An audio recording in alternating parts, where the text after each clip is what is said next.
Um, okay. Hello, people of the internet. Today we're gonna be playing some Dungeon Crawl Stone Soup. Yeah, Dungeon Crawl Stone Soup. It's a good game. Even though sometimes it likes to spit on my face. This character hasn't really been spat on, I think. Like this character has been doing quite well. It has found magic resistance. It found a very early tower shield. It found Pearl Dragon scales, which is a very significant item. But when it comes to the weapon, like this would be a good time to get a demon trident, and I don't have a demon trident. Let's see. Yeah, no evening star. I was thinking that I could use like a very good morning star if it had generated, but the only one that's in here is a +0 morning star. Um, let's see, what other weapon I could use right now.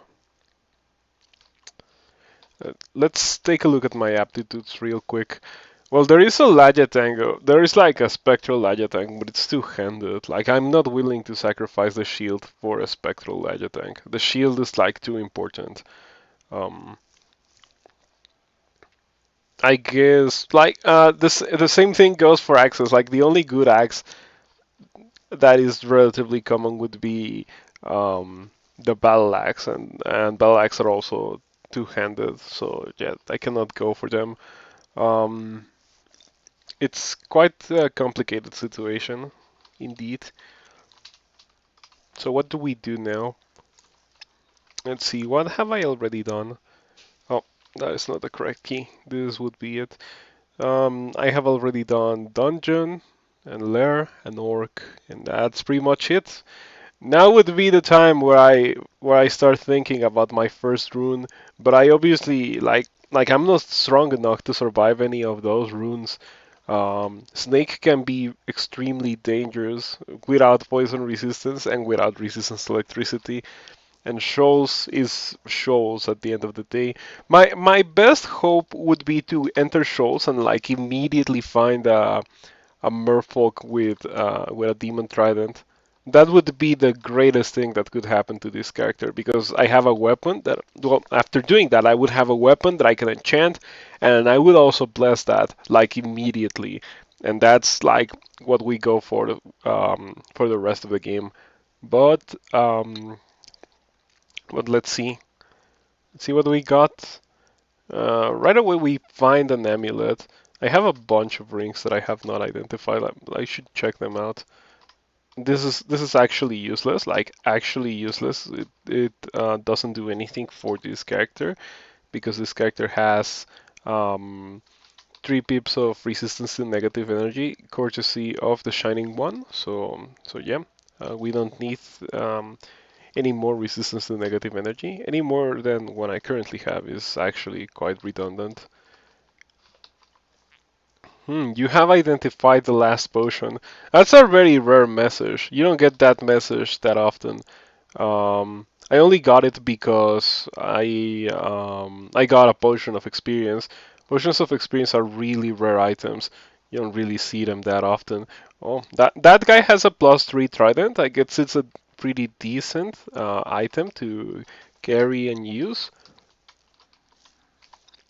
Yeah, it's probably a bit of an upgrade uh, over the Spear of Venom. Like the Spear of Venom was okay, but the Demon Trident is probably gonna be a bit better. So I'm gonna switch to tiles. I'm gonna let people know that I'm live.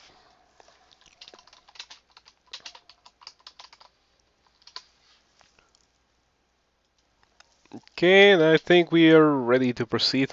So this +3 trident, it's nothing like extraordinary, um, but it is like a slight upgrade. Oh, I got a spectral. I bet that's a really rare property to get um, when you use a scroll of brand weapon. But yeah, as you can see, it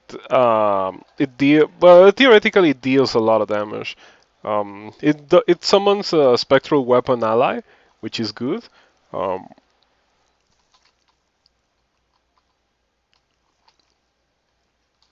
so yeah, it's a pretty interesting item to have.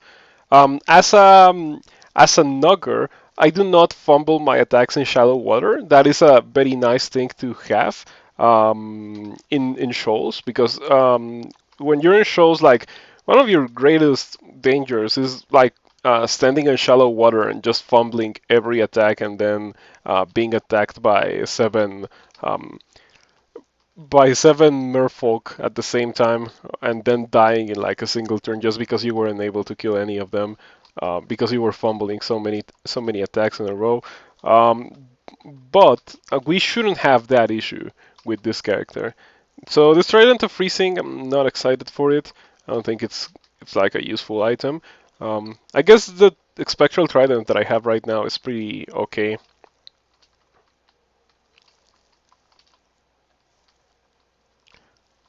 Okay, that could be an issue because I'm gonna be taking a lot of damage from these drowned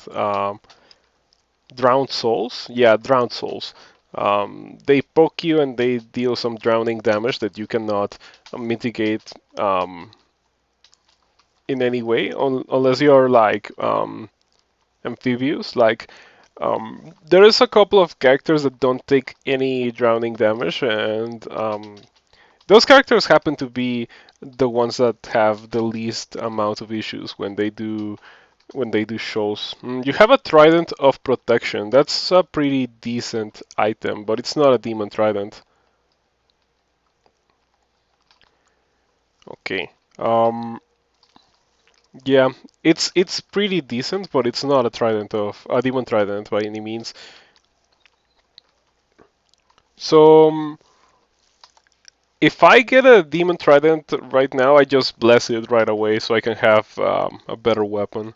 Okay, let's see what does give. What? Oh, nice! That tower shield is pretty thick. I'm gonna grab that tower shield. That tower shield is quite fantastic. Quite fantastic indeed. Yeah, it is enchanted and it has a bit of slaying, which is pretty good for a character that's using a fast weapon such as I am. Let's see. Do you have a demon trident? Oh, you do. Okay, let's go. After that, I'm just gonna. I think I may continue with shows because shows once wasn't terrible, so we should be able to deal with the rest of it as long as I play rather carefully.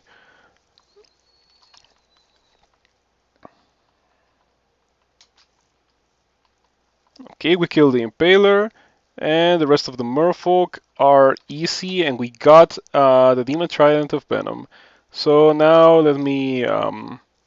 You really shouldn't be using an evil item like this. Yeah, I know. So that's why we're gonna bless it with Holy Wrath, with the Shining One. And do you wish to have your Demon Trident of Venom blessed with Holy Wrath? Not really, but that's the only way for me to use it, so we're gonna say yes. Your Trishula shines brightly. So when you bless a demon item with the Shining One, it has a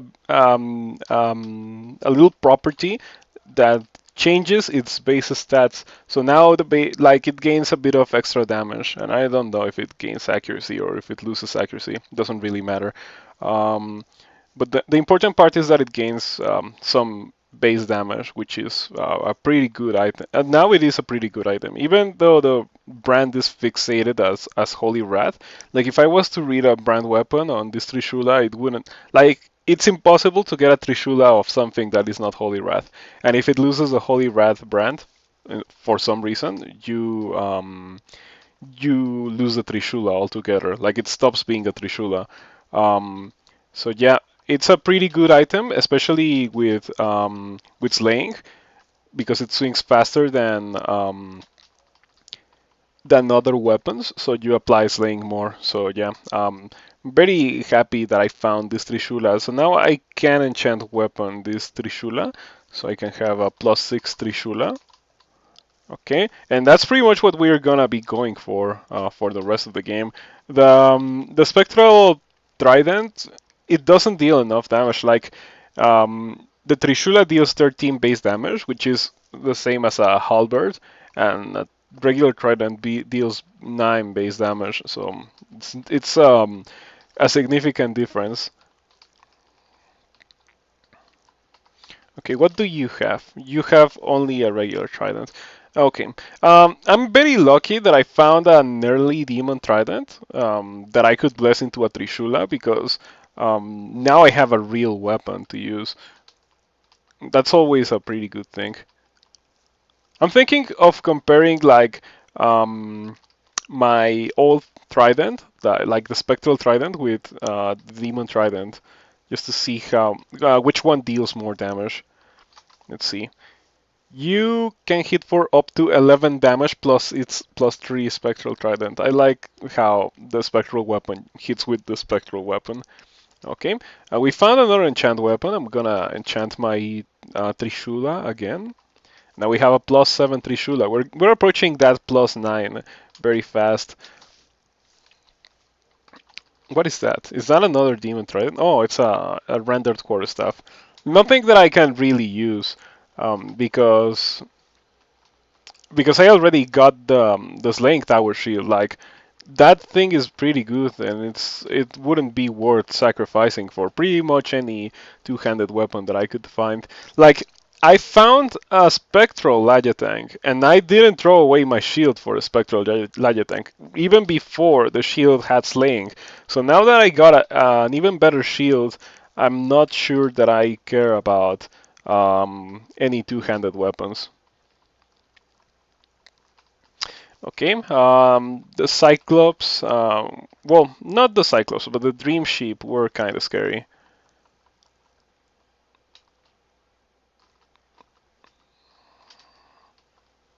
Yeah, in here, like the thing that really makes me worried were the Dream Sheep.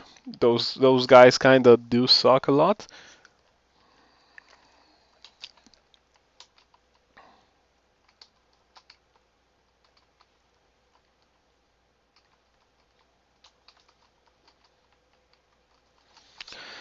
So yeah, okay, let's see what we have here. 100 HP, a lot of evasion. Um, doesn't hit very hard. Summon size beast could be annoying. But yeah, it is a ghost, and I have a holy rat weapon and the shining one on my side. So as you can see, it it really does take a lot of damage, just because it had very low HP and I had a very good weapon. The loot doesn't really matter that much. I mean, I did get a ring, so might as well check it out. But I don't think it's gonna be anything that I care about. I mean, poison resistance is important. I wouldn't say it's necessary, but it is quite important to have. It makes the game a lot easier in some areas. So this far, shows hasn't been terrible. I guess that's one of the perks of having bought a ton of HP and the ability not to fumble attacks on shallow water. Because like you may think I'm overstating how bad for you it is, but the reality is that fumbling attacks is pretty messed up. Okay, we summon a guy that stood between Ilsuiu and me, so I wasn't able to attack her. Very annoying. She has a trident of freezing. She doesn't have a demon trident of freezing. Oh, the shining one protects your fellow warrior from evil magic. And again, thank you. Yeah, the Shining One has that property that I always forget about.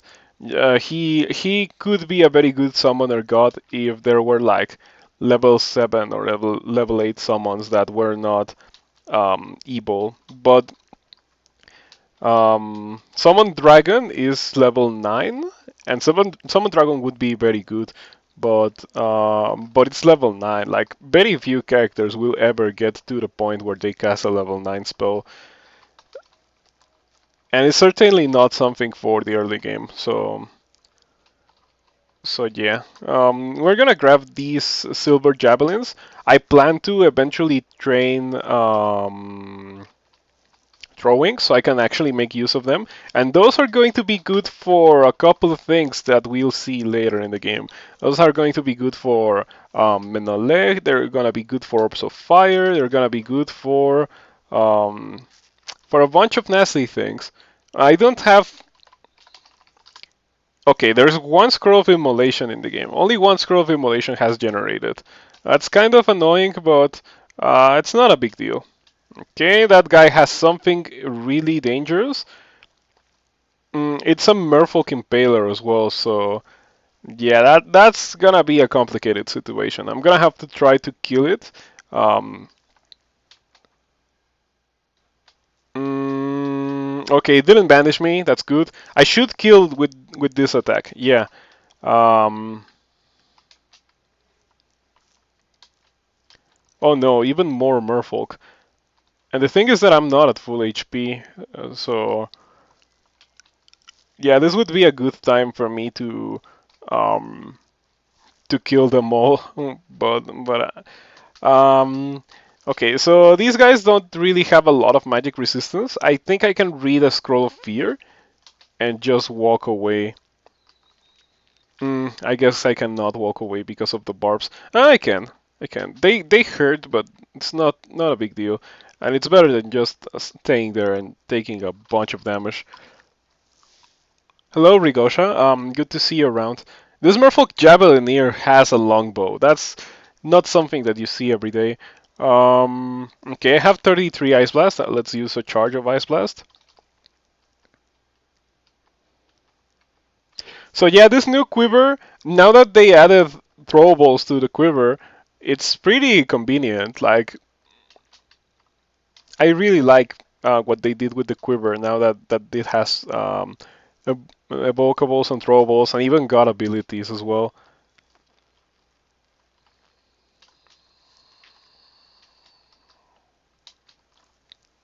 Okay, that's not looking very good. However, one of them is almost dead, and one of them is heavily wounded. Oh, it has a vampiric trident as well. I'm with the shining one. I cannot use it. That's kind of lame. But yeah, we can keep using Ice Blast, and it should deal a lot of damage to these guys. Oh, that's gonna hurt me, so we're not gonna be doing that. Do I just melee them? I think I can just melee them. I have a the perks of being an ogre. Um, I just have so much HP that most characters that lose 120 HP at this point in the game, at this experience level in shows, would already be either at very low amounts of HP or just dead. I'm low on HP, but I can still fight. So yeah, the high amount of HP that orcs get, or rather not orcs but ogres, the high amount of HP that ogres get is very comfy. Yeah. Oh, okay. So having barbs and being mesmerized, that's not the best of combinations. I only have 3 fog. They're kind of valuable resources for later in the game, so I'm not gonna use it right now. Instead of that, I'm gonna use Ice Blast to try to kill the avatars without having to walk towards it. Okay. Now we're gonna wait for the nymph to come towards me, and I'm just gonna tab it because I have a Trishula and I can just reach. And that got kind of tense. I think it was kind of my fault because I could have approached that fight a bit better. But at the end of the day, I did win the fight, and I only had to use some low-level consumables like a scroll of fear and some charges of ice blast, which are not going to really matter later in the game. So I guess it was okay. Ooh, we got a rendered ring. Let's check it out. I don't have identify, so I'm just gonna put it on. No, it's actually pretty good. It's a pretty good ring, let me tell you. But is it better than having magic resistance? I mean, it probably is, but magic resistance is kind of. I don't like walking around without magic resistance, because that just means that you get banished and you die and you get annoyed at the game. Like pretty much every time that I fail a magic resistance check that is like one of the important ones, like paralysis or banishment, I get annoyed at the game. So I try to reduce my annoyance as much as possible by just wearing magic resistance all the time. Hello, Jakaru96. Thank you for stopping by. Good to see you around. Um, so as you can see, I don't have a lot in the way of skills. Like I have trained only fighting, polearms, a bit of armor, shields, invocations, and evocations. I think we can go back to armor a bit, but I'm thinking about it because I'm not sure I'm gonna use the Pearl Dragon scales for the entirety of the game. In fact, that is not my plan. So instead of armor, we might train a bit of dodging. Dodging doesn't do a lot for augurs because they're big, so they get less dodging. Um, but it doesn't really matter because at the end of the day, you are an ogre and you have a bunch of HP. So yeah, who really cares about dodging? At least, who cares about dodging everything? That would be the more correct assessment. Dodging is important, but dodging everything, not that big of a deal. So currently I have 7 slaying and +7 Trishula of Holy Rat with very good base damage and lower attack delay than most other weapons in the game. So yeah, this character is looking pretty strong. Even without resistances, my damage is already pretty good, which is a nice contrast to what I had before. That's useless. That's actually useless. Oh, that was the wrong item to drop. Wait, before, let's do that and let's pick up this. Let's put it on. So why is it useless? Cold resistance is nice. 2 pips of resistance to negative energy doesn't do anything for me because I have the Shining One. The Shining One already makes me immune to negative energy at high piety. Magic resistance is nice, but Tree Intelligence is also nice, but 5 Slaying is what makes the item useless. Like, 5 Slaying is just going to make it so that it takes me longer to kill things and we don't want to take longer to kill things. So all those nice properties that the ring has, they were sent to the Godder because of the 5 slaying, pretty much, or -5 slaying. If it was +5 slaying, that would be a pretty good item. It would not be fantastic, but it would be pretty good nonetheless. Okay, so I'm exploring the entirety of shoals because, as you've seen, I've already found a couple of randarts. One of them was pretty good and one of them was pretty bad. But yeah, the more I explore, the more chances I have to actually find something that I'm like, oh man, this is fantastic. Um, okay, there is an Aquamancer over there. I don't know if I should prioritize the Aquamancer. It is almost dead. I don't. Was I tapping it or something and it blinked away? Oh yeah, that's precisely what happened. So in this case, instead of walking towards it, maybe I should just ice blast it because it was almost dead, and then we can tap down the rest of these guys instead of wasting turns trying to reach the Aquamancer and then having the other guys hit me and stuff like that. Um, so let's see. Do I already have? Okay, I don't have statue form yet, but yeah, part of my plan for this character is to train for statue form. I feel like that is going to be something kind of important for this character. Um, hmm. So now that I've done shows and I have my rune, I guess I can do bolts. That was a pretty painless first rune. Um, I was expecting it to be much worse than it was because it's shows, but I guess I am a nugger. I was using a polearm and I found my Trishula very fast. So I guess that was pretty good, and I took a lot of damage there. Let's take a look. 44 in a single turn by 2 monsters, so I guess it's okay. Yeah, it's a bit scarier when only a single monster deals a lot of damage to you. Okay, yeah. Convoker had the chance to convoke because I don't have the ability to kill things from afar yet.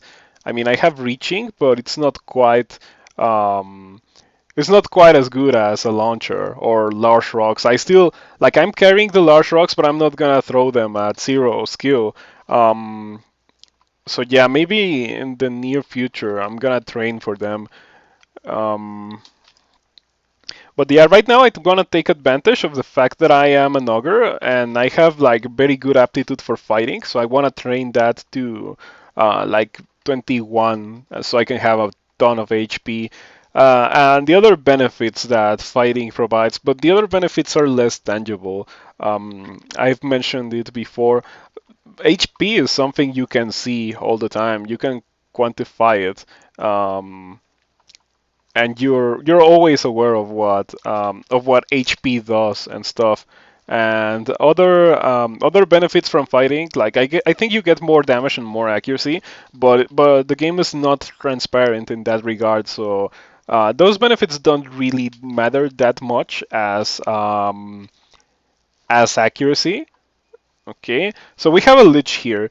It just so happens that we're using a weapon of Holy Wrath with the Shining One. So not only can I poke it with my weapon, but I can also do this, which is guaranteed to deal a lot of damage to the Lich. I think one or two more usages of Cleansing Flame would just kill the Lich, and I prefer to do that over tabbing it because that way I don't check like or not magic resistance, but I don't check evasion, I don't check armor class. It just deals damage to the thing. So yeah, that was in my opinion the fastest way for me to kill it, and it seemed to work out. And the piety doesn't really matter with the shining one. Like I haven't really been using a lot of piety, and by the time I start using a lot of piety with the shining one, which will come, I'm gonna get a lot of piety back as well. So yeah, not a big deal. Okay, I don't like that these fights are dealing so much damage to me. But like taking 100 damage in a fight is always a scary thing, no matter how much HP you have.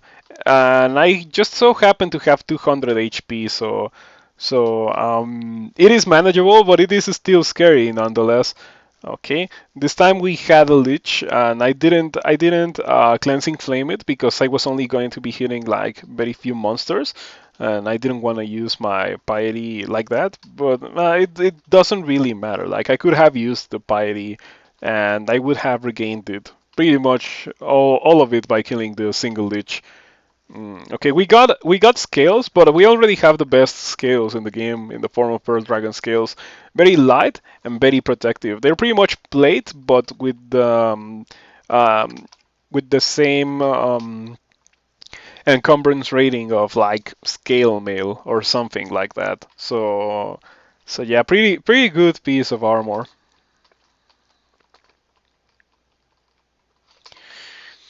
Okay, I'm getting a lot of maces, a lot of relatively good maces, like branded maces and stuff like that. But I'm not gonna be using them because I have a large shield. Okay, I thought that the liches that were recalled were from this vault.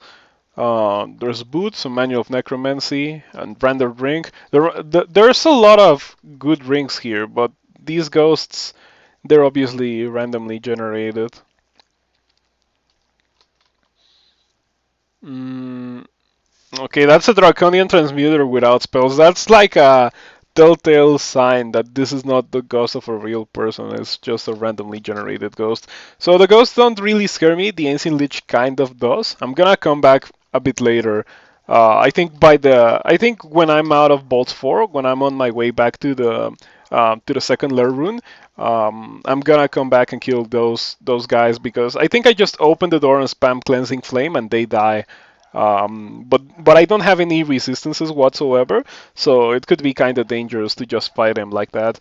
Talking about resistances, this character could really use a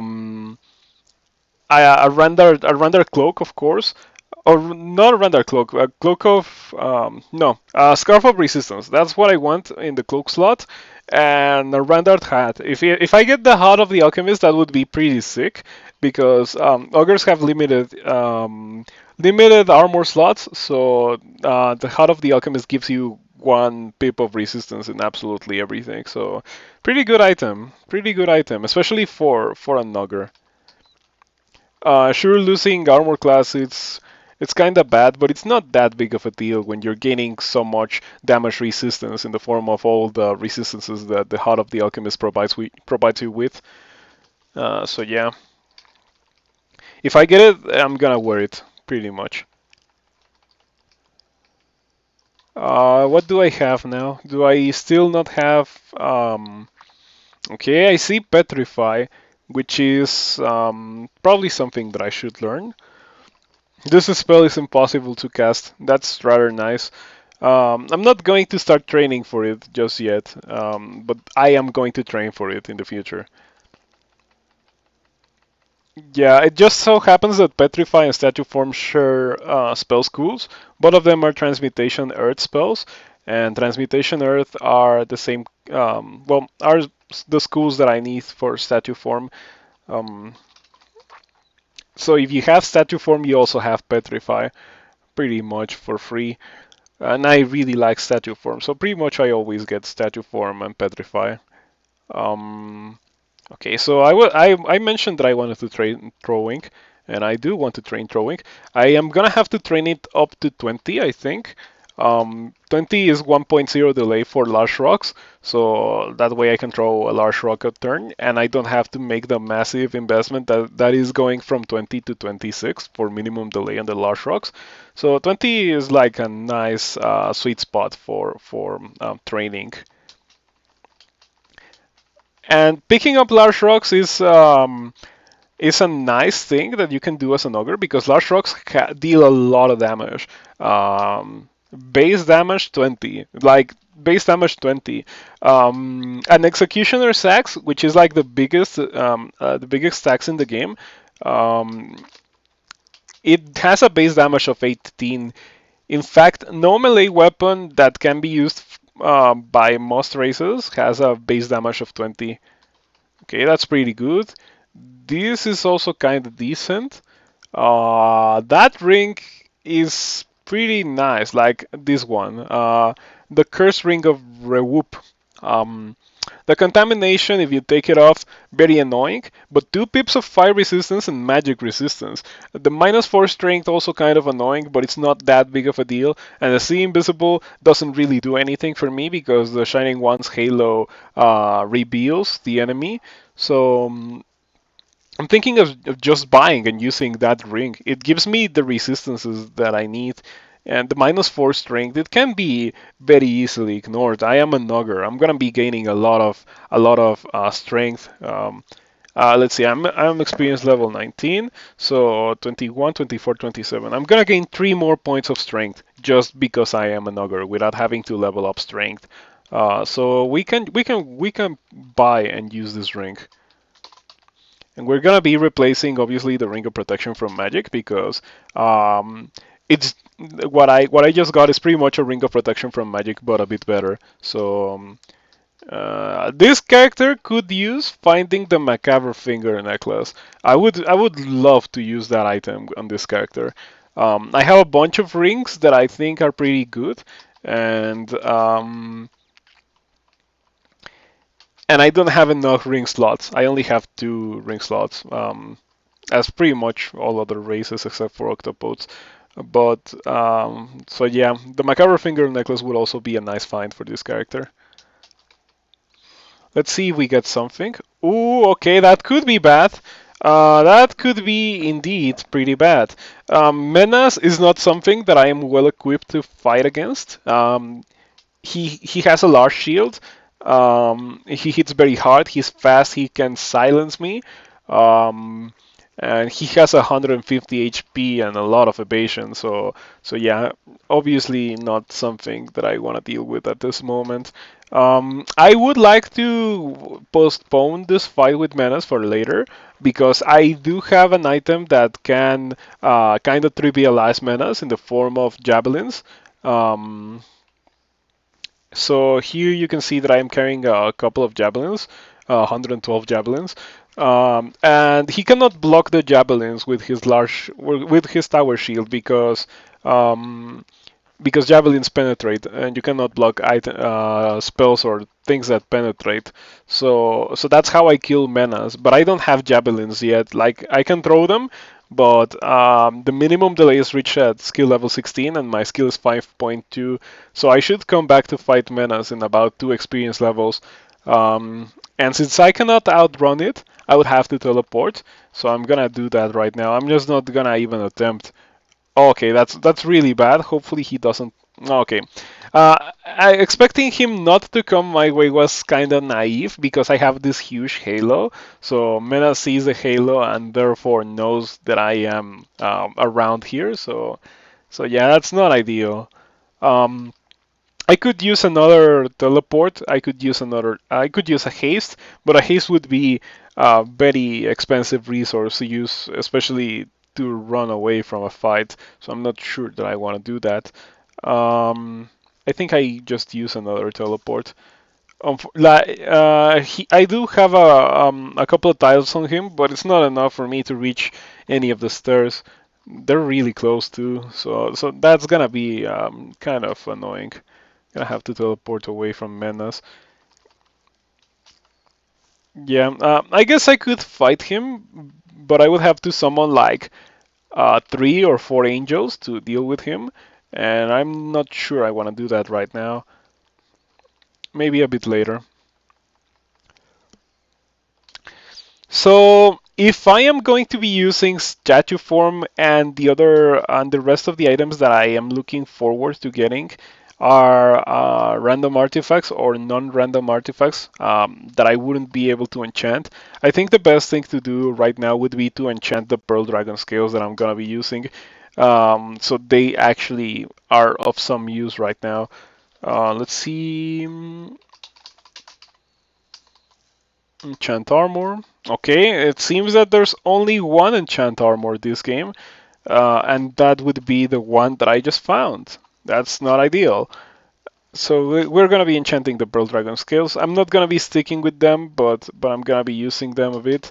What do you have? A Demon Trident of Electrocution. Okay, everyone and their Demon Tridents. Um, I wish I could use that Demon Trident of Electrocution. It is probably one of the best weapons that I can find as a one-handed polearm user.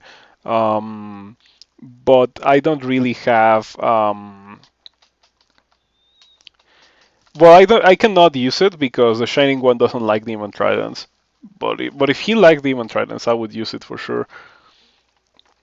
Unfortunately, the only Demon Trident he's cool with is a Trishula. That is not really a Demon Trident anymore. Yeah, if only you could rebrand Trishulas, that would be really nice. Okay, we found another scroll of enchant armor. I'm gonna use it on my Pearl Dragon scales. So Asterion got kinda scary. He was dealing some damage right there. Um, I was able to deal with him because, well, I just have a bunch of HP, but he was certainly dealing more damage than I was dealing. But yeah, anyway, okay, that ring. The game is bombarding me with rings that give me resistance to negative energy when it's a property that I just don't need anymore. Okay, that ring, the very last one, it's kind of a shame. If it was resistance to fire instead of weakness to fire, it would be a pretty good ring. But but it is what it is, I guess. None of those items are good. A staircase to the crypt. So as the Shining One worshipper, I can just jump into the crypt and destroy everything pretty much. Yep. And the best part about that would be that, oh man, the game is taunting me. First damnation and then a manual of crossbows. Oh well. Oh, menace again. Okay, so I think I'm silenced, which is not ideal. I'm gonna have to use a haste here because oh wait, I don't have to use a haste. There is a teleport trap right over here, so I can either walk over it or lure menace next to it. I'm gonna give that a try. Yeah, there we go. The teleport trap disappears, menace disappears. So that's a wake up call. Do not auto explore in this level because that will get you killed pretty much. Or not quite get you killed, but force you into a fight with menace that may waste a lot of your resources. So let's not do that. Let's just skip the level. Okay, we have a bazaar, which is kind of a shame because I don't have a lot of money. Um, Money should appear somewhere in there, I think. Gold 826. Yeah, let's go. Um, so if I had to pick between the Desolation of Salt and the Bazaar, I think the important thing to get would be the Bazaar first, because the Bazaar is gonna be much faster than the Desolation of Salt. And then maybe if I get lucky, I do the other one. Um, okay, that is the Desolation of Salt. I'm not gonna go in there right now. I would rather just check the Bazaar first.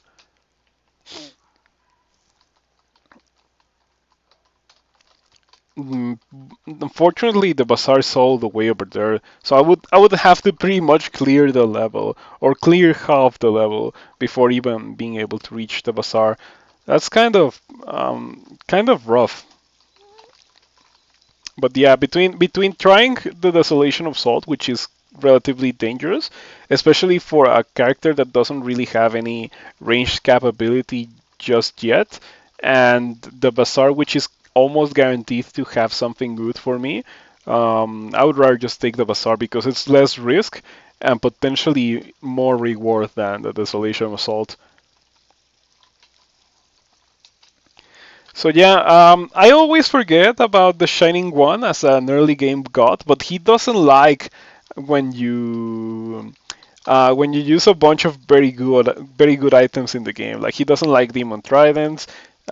In this game, like it was obviously not the correct choice to go with the Shining One because, as it turns out, I ended up finding very good items that I would have been able to use without the Shining One, such as Damnation and well, the Demon Trident of Electrocution and stuff like that. Um, but he also doesn't like condenser veins, and I feel like those are very important and very strong evocables.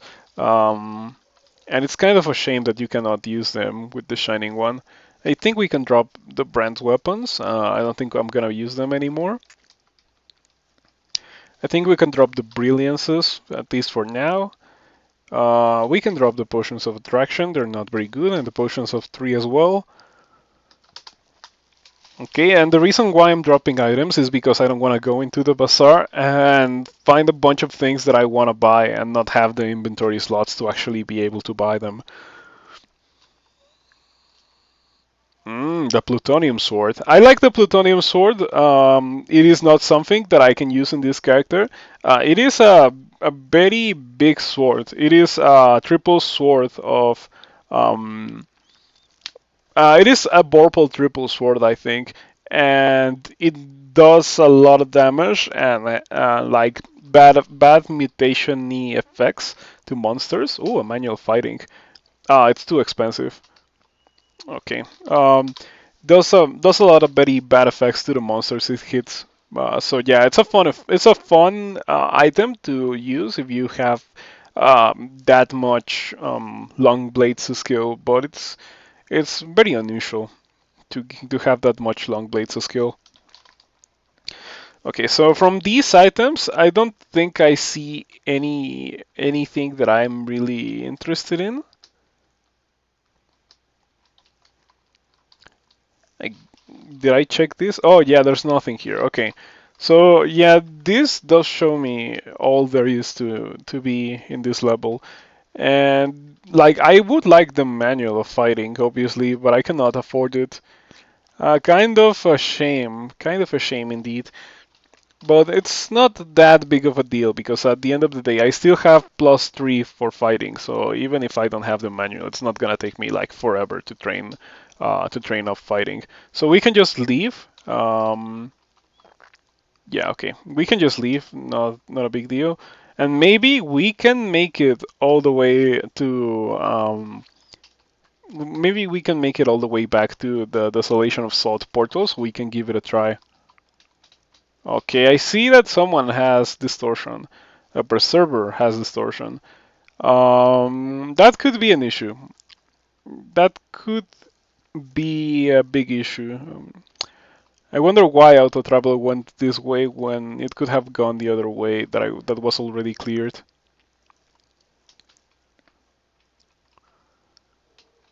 Okay, so I don't want to have this guy be within melee range because he's just gonna hurt me and do bad things to me with distortion. I don't think that's a possibility anymore. Yeah. Okay, blinking is good.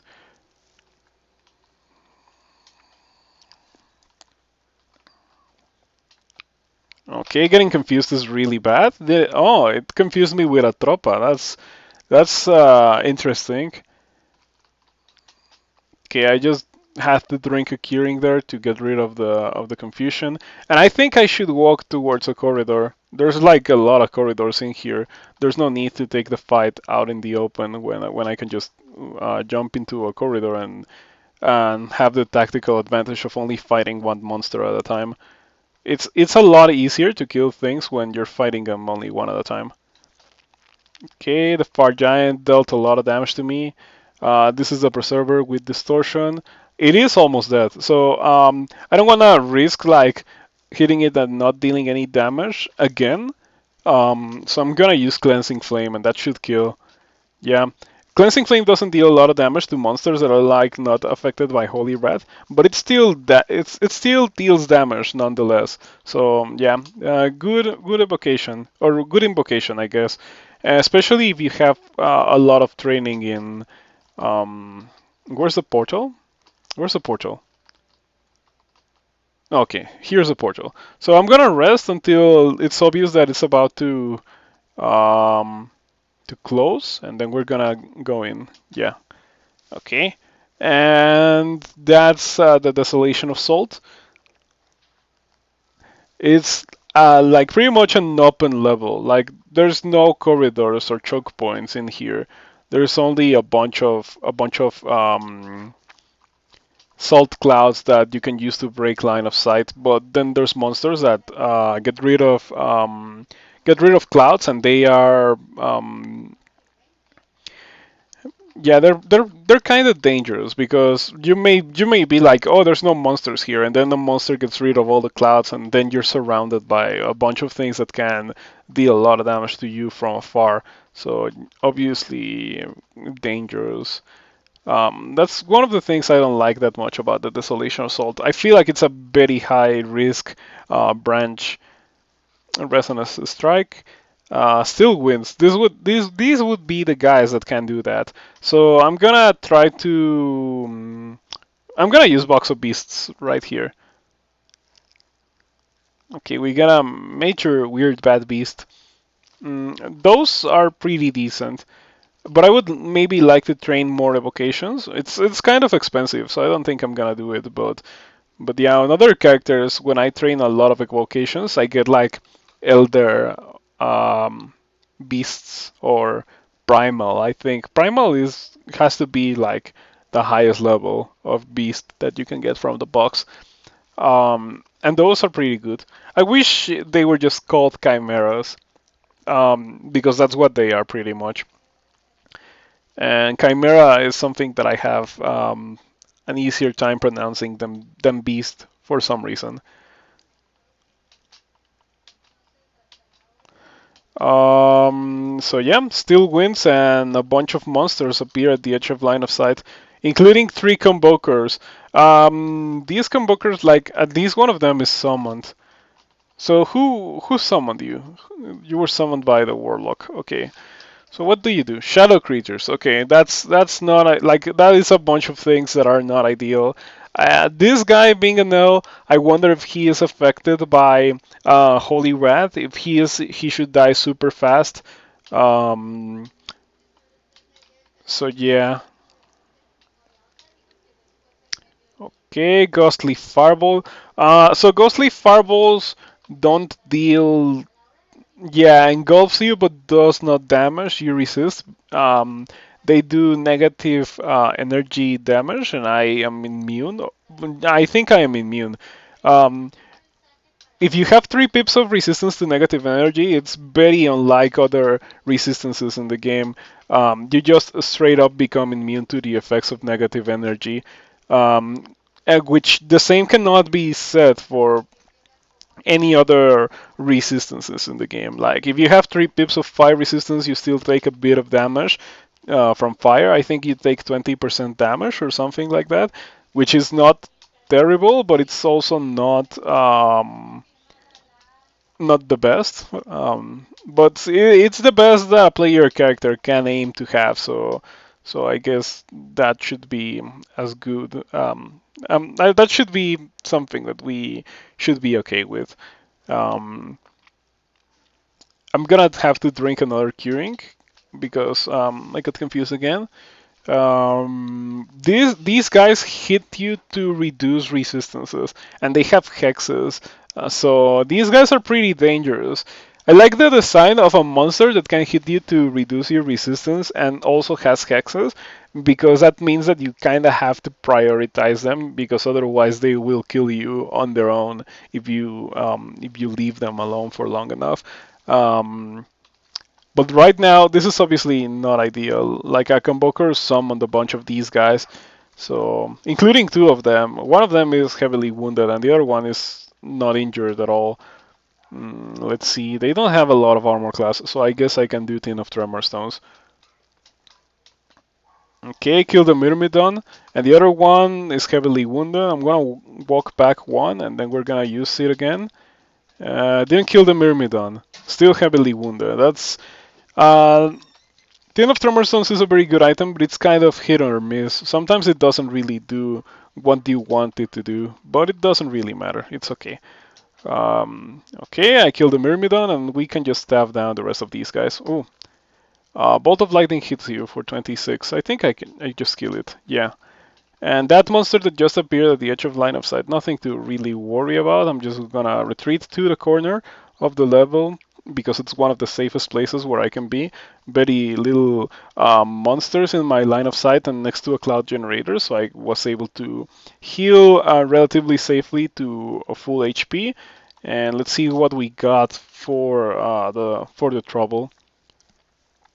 Mm, it could have been a decent ring, but random teleports are really bad. Um,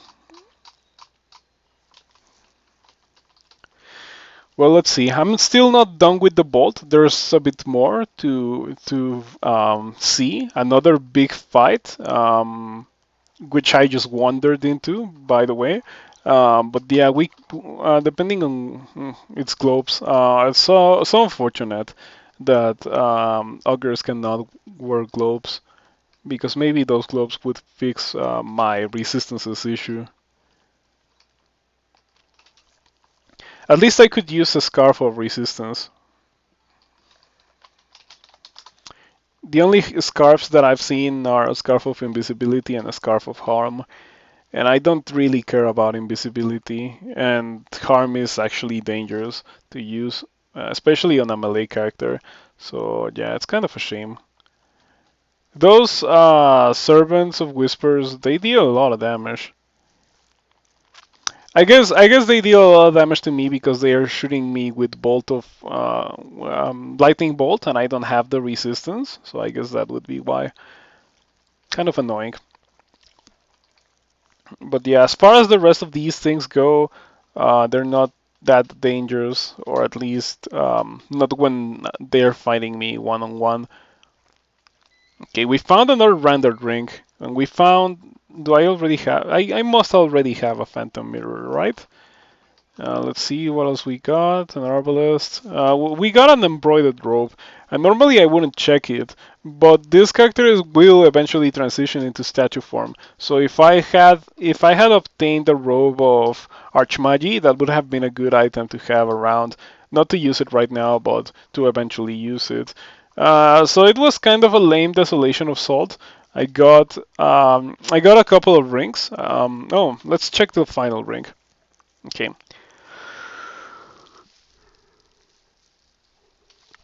Yeah, not a very good ring.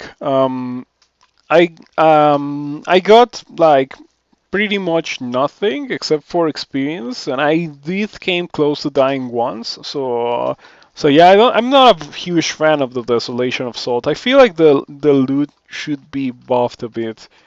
Um, it's certainly no gauntlet. Like the gauntlet is has to be the best portal vault that you can visit, because the loot, like you not to begin with, you can pick the loot. You can decide on what you want to go for, and if the risk is worth the reward.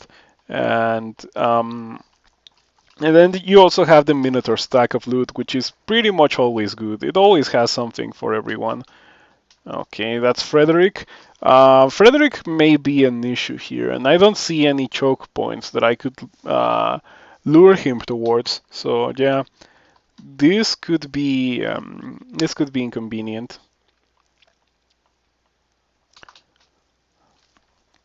Mm, Yeah, I think I could win the fight if I had a choke point, but the closest choke point that I see would be one of these choke points right here.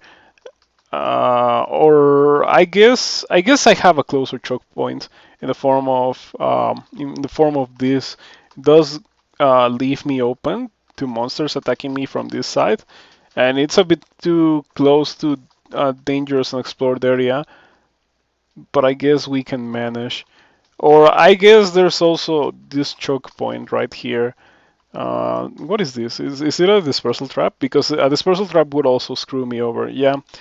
In fact, that dispersal trap makes that choke point pretty much unusable because the monsters are just gonna be jumping in that choke point. So the only thing that I can really do in here, if I want to take this fight, is to walk away and lure the monsters into a corridor. I don't want to be walking away this much against so many monsters with ranged attacks. So yeah, I'm just gonna use Tin of Tremor Stones to kill some of them real fast, and then now that I have a choke point, the fight should be a bit easier. I'm gonna kill the glowing orange brain.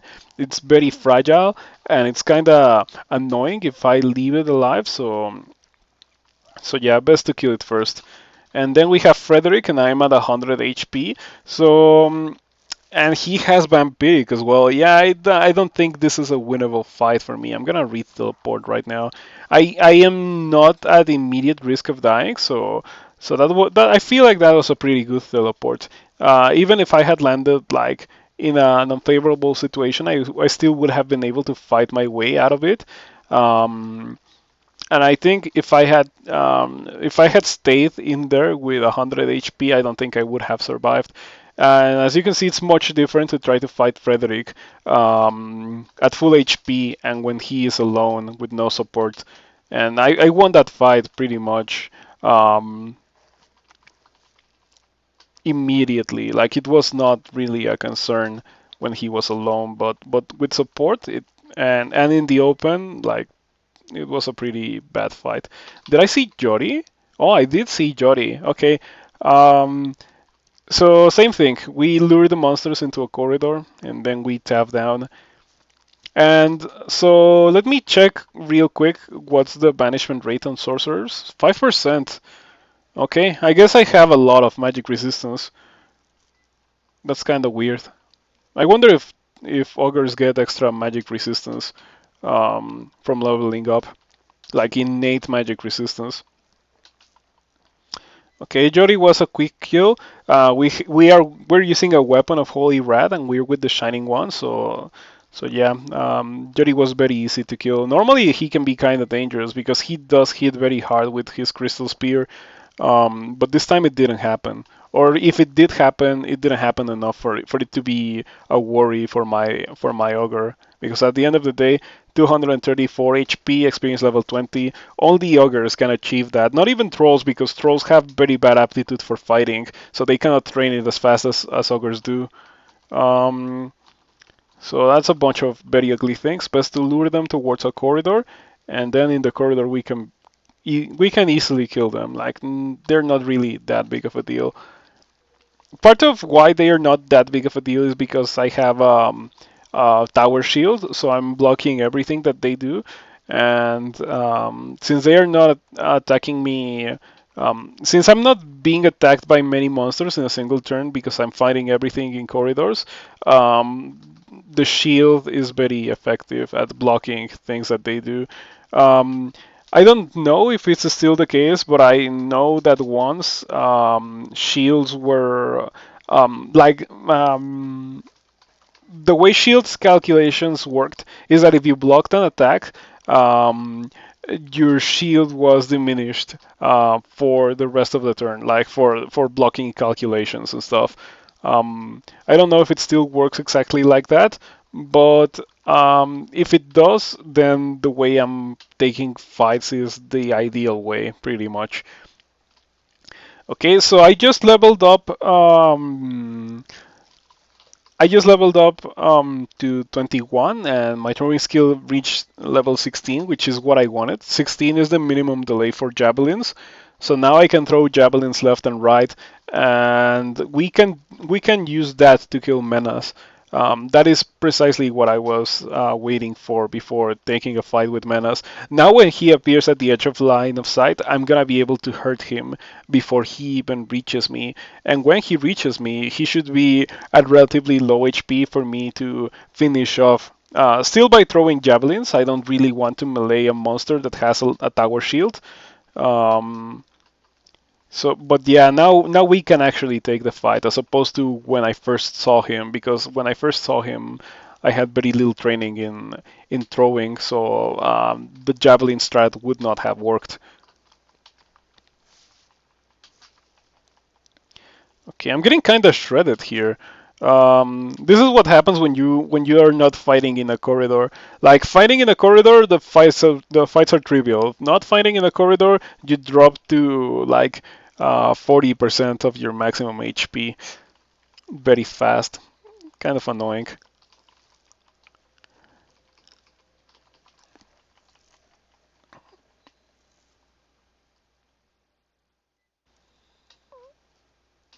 Okay. The Convoker convoked Menace. That's annoying, especially because there's a Sphinx right here. So it has a 5% chance to confuse, paralyze, or slow me. It's a low chance for it to happen, but it's still a chance nonetheless. So if the monster gets really lucky, or I get really unlucky, it could happen. I'm gonna throw javelins now. The javelin pierces through Menace and deals a lot of damage. Okay, so I cannot hit all three monsters in the same action, so we're not gonna try.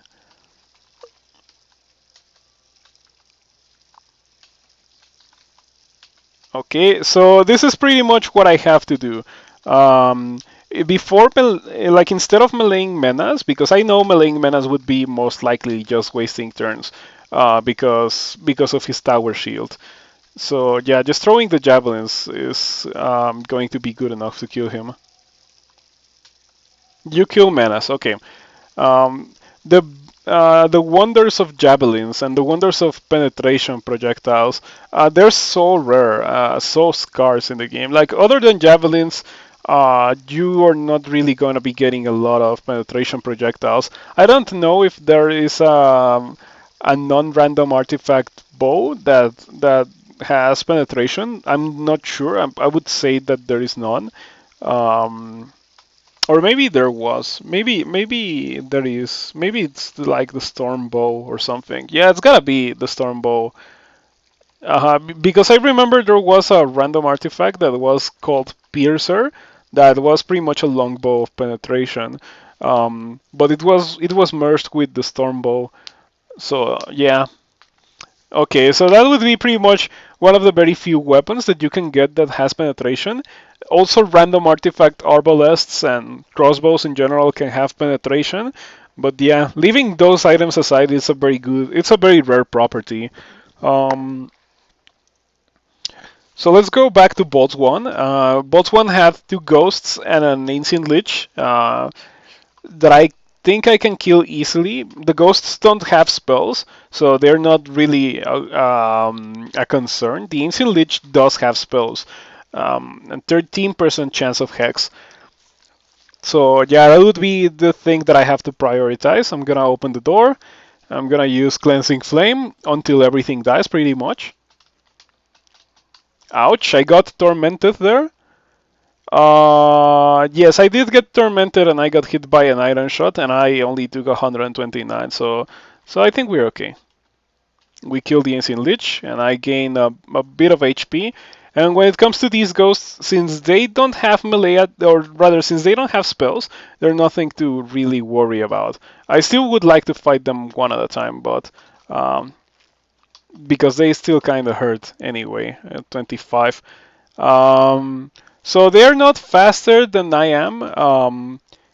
They're regular ghosts. So I can just walk towards like there is no dispersal trap. I could use a dispersal trap right now to get them off of me.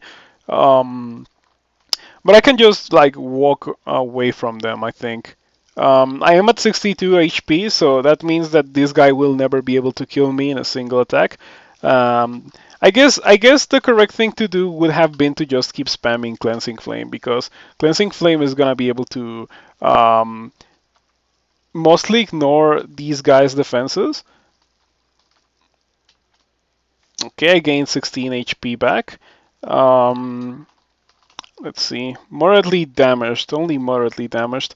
I just have to kite him around. Like, it's pillar dancing pretty much. I just have to pillar dance this guy until I'm at like 200 HP or something, or until I gain a turn on him because of randomized energy, and I can go downstairs to rest to full HP. I would like for that to happen again. Okay, he gained a turn on me instead of me gaining a turn on him. Not a big deal. Now I gained a turn on him, so I can go downstairs, rest to full HP, come back up and kick his ass. Yeah, this time he didn't even deal any damage to me, so I can just get the rewards now. We get a manual of necromancy. It's actually completely useless. We get some boots. We get a rendered ring. Let's identify it with identify. We don't want to be wearing something real bad. Okay, so unfortunately the ring was kind of useless, but we didn't really spend anything in getting those items, and we got a bunch of experience too, so it was kind of nice. Um, Let's go and do the other lure branch, which would be Snake. I did shows first and it worked out for me. And more than worked out for me, I went. Ghost can't use the stairs anyways. That was removed. Well, they gained the ability to use the stairs when they were trapped in room bolts. So now they can follow you upstairs. If I understand correctly. I have never had it happen for myself, but from what I've heard, that is how they work nowadays. Um, so yeah, I pretty much never open those unless I am sure that I can kill the ghosts, and only if I think it's worth it. Um, Man, I hate snakes. The snakes are so much dangerous than shows for this particular character. Like, I never had a situation in shows where where that was like what just happened to me, where I was fighting a band of regular monsters and they were absolutely destroying me. That didn't happen in shows. Kind of funny. I wonder what's so different about snakes that are destroying me compared to shoals. Because normally, like, you would think that shoals is the hard one, and I personally do think that shoals is considerably harder than snakes. But these snakes are kicking my ass today, or so it seems at least.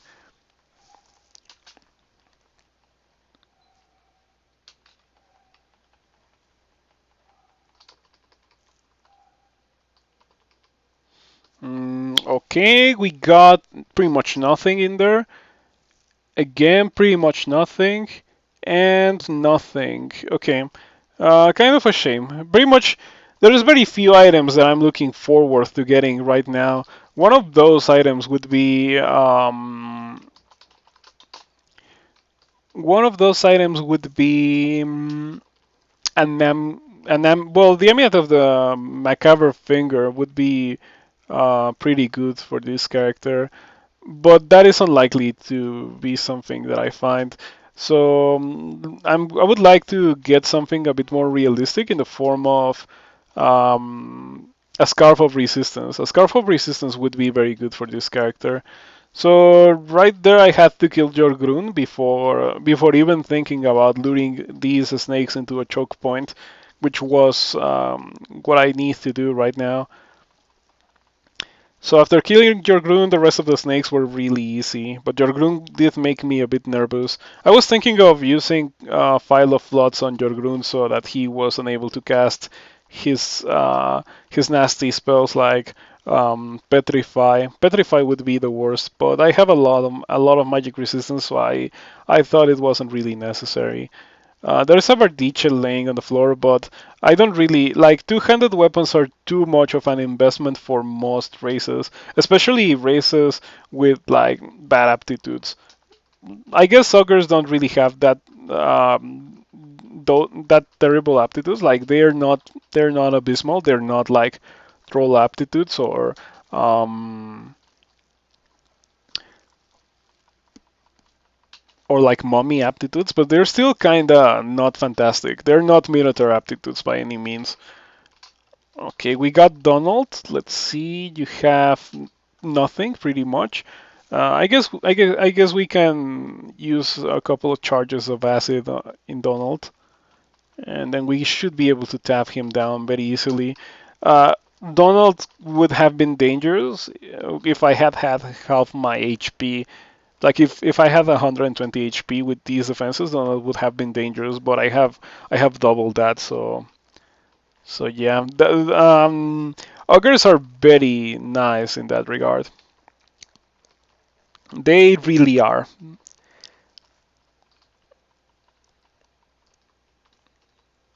Okay, this is the last level of Snake, and this would be the Room Bolt.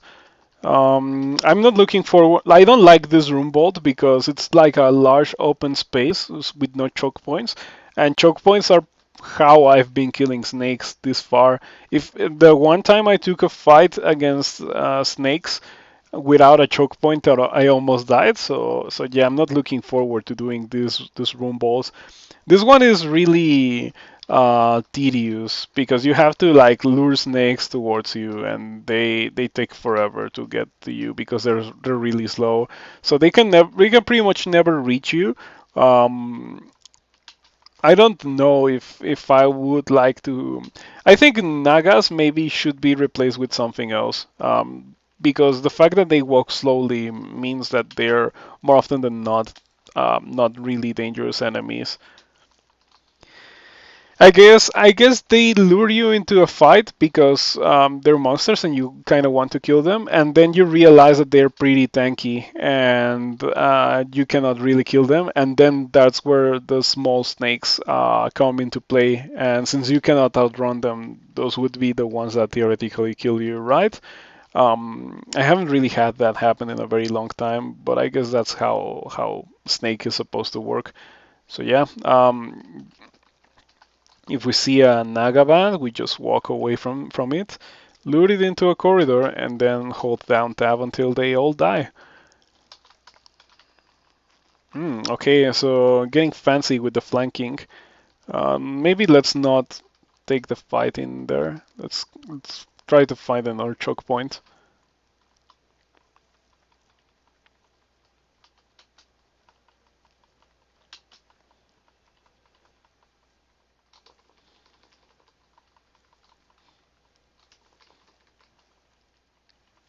Okay, more snakes from the room bolt, but this choke point is pretty good. It is one of the best possible choke points that I could get because I pretty much have control over the amount of enemies that I see. If I just stand here, the enemies are either going to attack me or move away, and if they move away so that another enemy comes in, I just get an extra turn to hit them. And since I hit very hard, they die very fast. So yeah, that was a pretty good corridor to have, or not corridor, but choke point. They're pretty much the same thing. Like for practical purposes, I guess that would be advantageous terrain would be the correct term. That always covers what I mean. In fact, the fact that corridors and choke points and only having to fight one monster at the same time, the fact that is so good is why Fire Elementalist is so bad nowadays. Because the level 1 spell that they get, Foxfire, doesn't really work in a corridor, which is it's funny because the early game, like experience level 1 and stuff, is the point in the game where you must want to fight monsters one at a time because you're so fragile and you have so little HP and mana to play around with. So fighting more than one monster at the same time, even if it's like two goblins, could end up with you died just because that's how crawl works nowadays, or not nowadays, but that's how it always has worked. So yeah, I hope they buff Fire Elementalist in some way. I hope at least they get rid of Foxfire and they bring back Flame Tongue. Flame Tongue was really good. I don't mind the nerf to Conjure Flame. Conjure Flame was really strong and kind of encouraged a bit of scummy behavior. Like you always lured everything towards corridors, and you always like carried a polearm and poked monsters behind the Conjure Flame, stuff like that. Very annoying and very boring. So unlike most monsters, Naga sharpshooters will shoot you in melee range.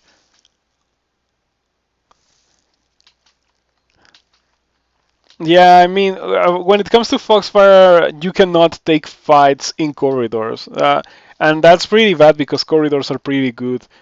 Uh, so that, in my opinion, is what makes new Fire Elementalist one of the worst book starts in the game. It's not the worst to start by any means, but it's pretty bad. It's certainly nothing like the previous Fire Elementalist.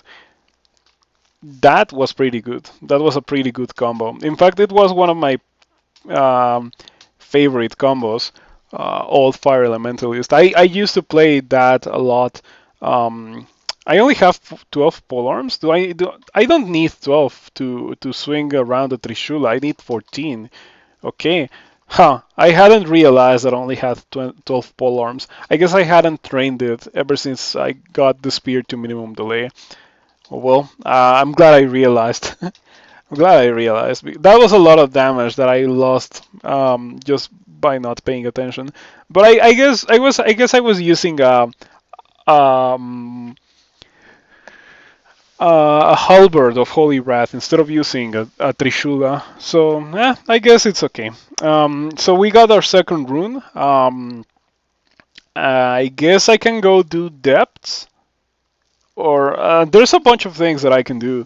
I guess I can also go do elf. Now that I have 20 throwing, that allows me to kill things from afar, and I have a bunch of ammunition, so I'm not gonna run out of anything pretty much. Like 75 large rocks and 112 javelins. I think I'm more than ready to go do elf, even without a lot of resistances. Maybe we get resistances there. Oh, I never cleared Snake One. Gonna walk towards a corridor. This was what I ran away from. Okay, so we have a corridor here. We have more Nagas there. That's not ideal. Do I have? Oh, I ran out of digging. Digging is so rare. I think the only digging I've found this game has been the digging that I started the game with. So yeah, that's pretty inconvenient. Anyway, let's just throw a bunch of halberds to the Nagas. Or not halberds, let's throw a bunch of javelins to wait for them to reach me.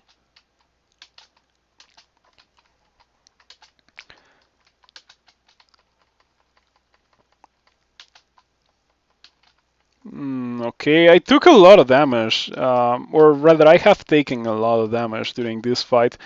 It was two Naga bands in a like at the same time, and I didn't have a choke point, so that would be why, I guess. Let's not out explore. I was out exploring to pick up my ammunition because picking up the ammunition manually kind of sucks. So yeah, let's go to Elf One. I'm not gonna clear the entirety of Snake because there's no need. Like the chances that there's something that I want in the floor in here are very small. I don't think I need to explore the rest of it. Okay, +7 Vampiric War Axe. That's a very highly enchanted weapon that we have here.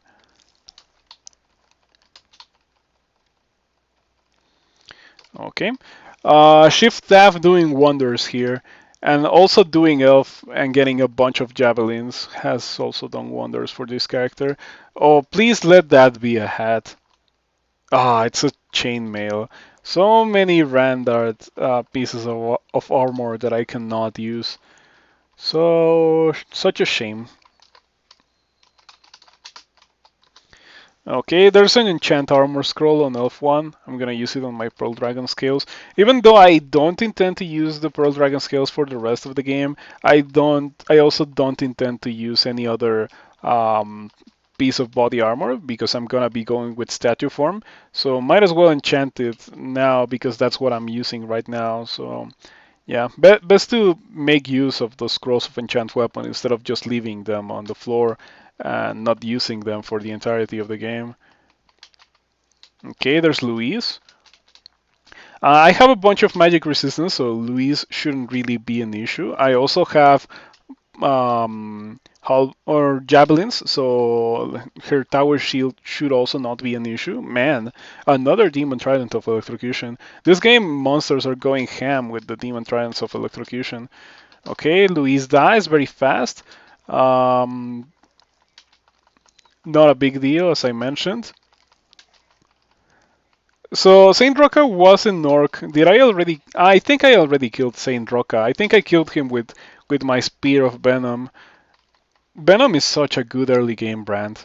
It just destroys everything that is not poison resistant. Okay, 14 polearms finally, and then we can train. I guess we can train fighting to 26.9 so that I don't get the title. You're doing an extended run? Yeah, I'm thinking like people have been asking for extended, and I decided to give it a try. I do hope I win this Ogre because that would be a one-on-one Delver, Ogre Delver at the very least. But yeah, it doesn't like the character is doing quite well right now, and I already have like most of the things that I would want for extended. The only thing that I'm truly missing would be statue form and better resistances, but those are also needed for even a 3 rune game, at least when it comes to the resistances. So yeah, if I get the resistances, I would be very pleased, and if I don't get the resistances, the game gets a lot harder. It's still winnable, but it's a very hard game if I don't have resistances because things are just gonna be hurting me real hard. I think with what I have right now, I could win the game, but it's certainly not ideal. That I can tell you. Okay, nice little corridor that was generated for me by an elementalist. This actually does work wonders because I only see one elf at the same time, and that elf is within melee range, so I just delete it pretty much. Okay, let's see. Did we get statue form yet? I guess if I really wanted to learn statue form, like right now, I could go and find a book with statue form. I'm pretty sure I already have it. Like it has to be in a shop. I guess maybe not. That could be an issue. I guess there's also Roxanne, so I would just have to find Roxanne, and Roxanne always has a book with statue form.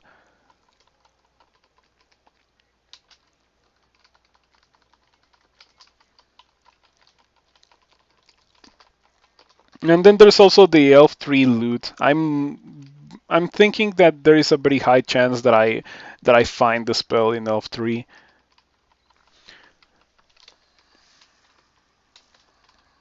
Okay, that's the Hall of Blades. We don't want to go in there. I don't need anything from the Hall of Blades.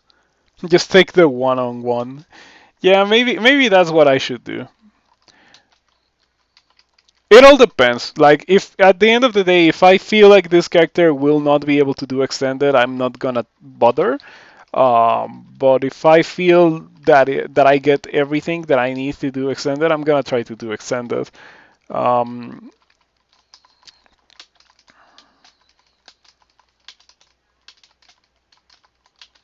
okay,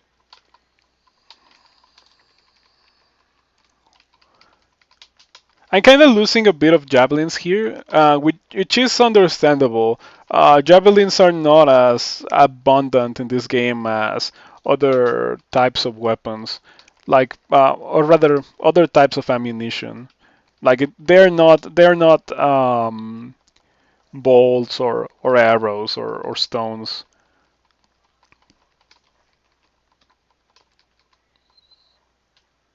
Okay, this is the Elf Tree Bolt.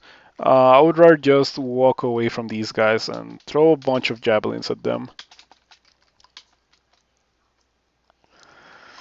So the Blade Master makes me worried.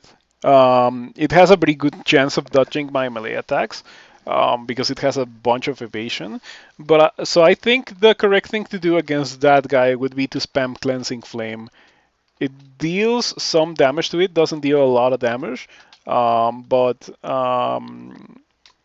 it doesn't check accuracy. So there's that. Okay. So the Elementalist is cutting my way off. Um,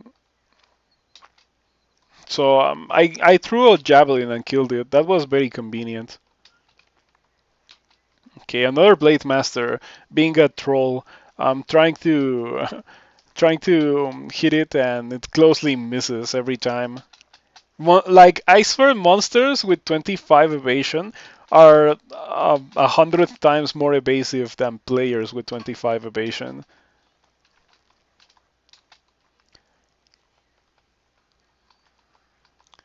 Okay, the Elementalist created a nice little choke point for me. As long as it doesn't delay this wall, I'm okay.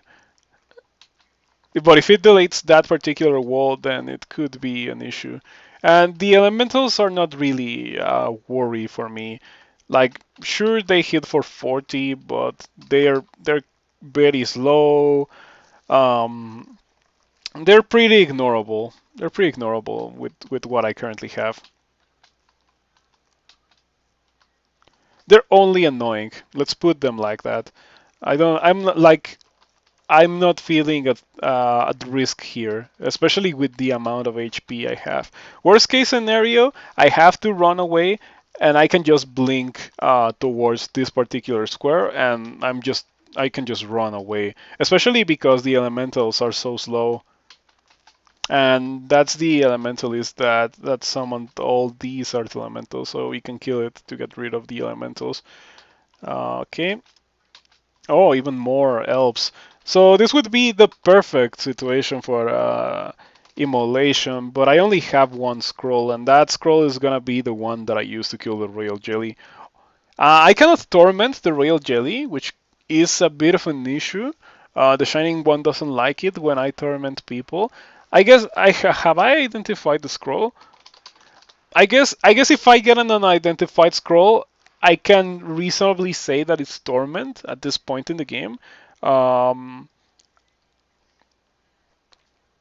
Unless I get it like identified because you have identified the last scroll. That could also be a thing that happens.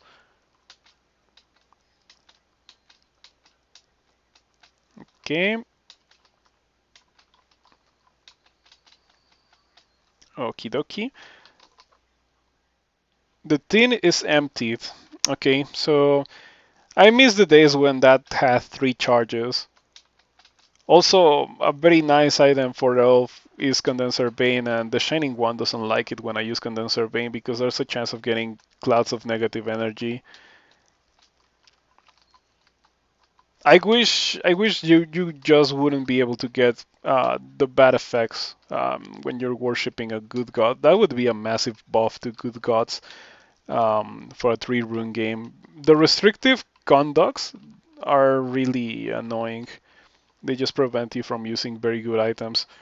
So more often than not, I would take Condenser Bane over the Shining One, and in the hindsight, I would take Damnation over the Shining One as well, like for sure. Um, a Scarf of Invisibility, that's pretty useless. Yeah, I got Damnation this game, but I cannot use it because I'm with the Shining One. I seriously considered abandoning the Shining One so I could use Damnation, but I decided against it because I had a Tower Shield, so that's what made me not want to do it. Um, let's see, what else do we have? There is a Runed Double Sword. That could be a reasonable item to use. Um, but I guess what I currently have is pretty good, especially with the amount of slaying that I have. Man, was that it for the bolt? That was it was both pretty underwhelming in the sense that the enemies were not really that threatening to me, and the quality of the loot that I got. Like, I don't see a lot of random artifacts here, or maybe there are, but I just cannot use them. And I also don't see like, mm, yeah, no rings, no anything. Yeah, that's pretty bad indeed. Well, it is what it is. I guess I can go do crypt, and let's see if crypt has loot for me. Normally I don't do crypt, but I'm with the shining one, so crypt is just a very easy branch for me. I can just hold down tab pretty much, and everything dies. And I end up fights at full HP. So yeah, crypt is kind of a tiny taste of what extended will be like as the shining one worshipper. We enchanted Trishula to +8. There's 2 scrolls of enchant weapon in Orc 2. Let's go and enchant the thing to +9.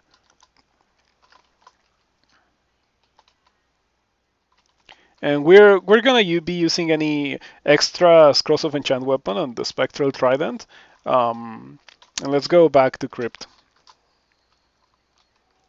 Yeah, I'm not sure that the spectral trident outdamages the Trishula as I have it right now against things that are not vulnerable to Holy Wrath. But I don't know for sure. I'm wondering if it is or not.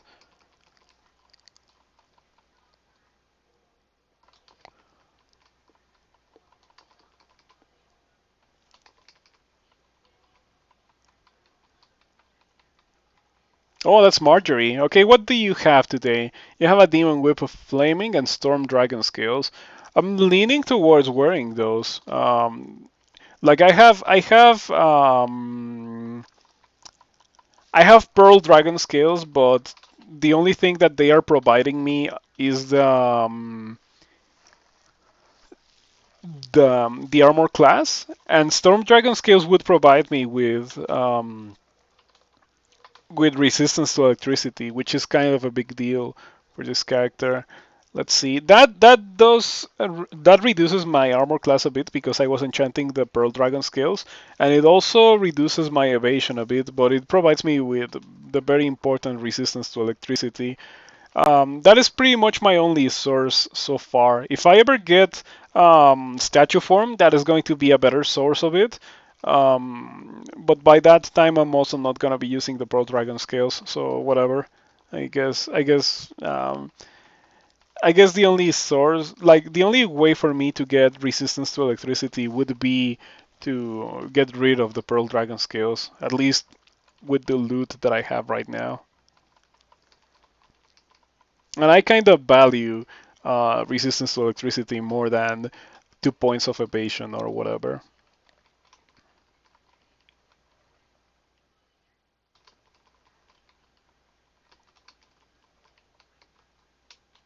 Okay, there is a Wizlav here in Crypt 3. I'm interested in it. Crypt 3 seems to have generated with a small bolt or something. Okay, that's a Wizlav. I found it just by auto exploring. I should have read a scroll of magic mapping. Okay, okay, the lich explodes pretty much immediately. I'm leaning towards leveling up strength again, but I feel like that would be a bit greedy. Do I need more intelligence? Like, let's be completely honest here. Do I need more intelligence? I'm not looking forward to casting like high-level conjurations as my main way to kill things. So I would say no. I would say that as long as I can cast the spells that I want, I'm okay. I don't really need high spell power in those spells. So I'm thinking more strength. Yeah, maybe by level 27 I get intelligence again, but I'm not sure about that. We can drop this. Let's also drop. I have a couple of unidentified amulets. Okay, they're in accuracy, and let's also identify this ring. It's a bad ring of slaying. Such a shame. Um, let's see. Anything else that I may want to drop? Okay, I don't think so. Let's go into Sigatubi's Fleshworks. I like this one because this one has a bunch of potions of mutation, and those are pretty good for later in the game. You part the fleshy orifice. The sickly elf says, "I was beautiful once. Now look at me." That's pretty funny. I like it when the game gives you those kinds of funny messages unintentionally. Um, so let's proceed with the game. Okay, a bunch of ugly things, nothing to really worry about. I remember these used to give you mutations, like random mutations. Now they give you glow. Yeah, for statue you don't need more intelligence, pretty much. I was wondering because I'm thinking shatter in the future, like especially for Doom, so I can skip half of it. Um, but it's not like essential or even like something that I would want. But if I have the chance, I would like to take it. Okay, let's maybe not get destroyed by miasma clouds. Shapeshifters really love to turn into death drakes.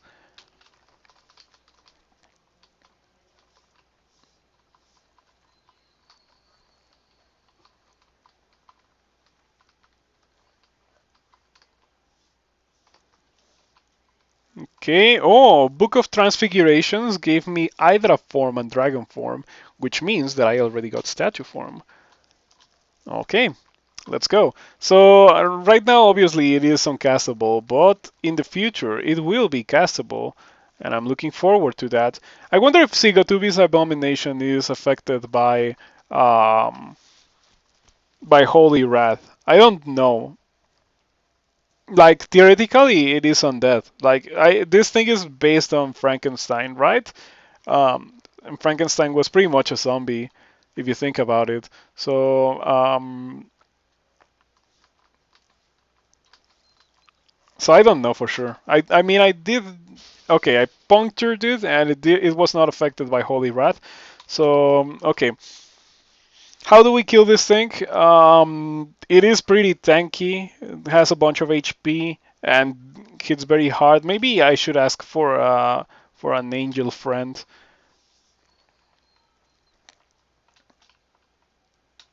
Oh, your Deva dies. Okay, at least it is heavily wounded. I think I can finish off the job myself. Okay. That thing would be more dangerous with more. That thing would be very dangerous if it had mm, more HP or more armor class. I like having more evasion is not doesn't fit flavorful. Doesn't fit the flavor because it's supposed to be like big and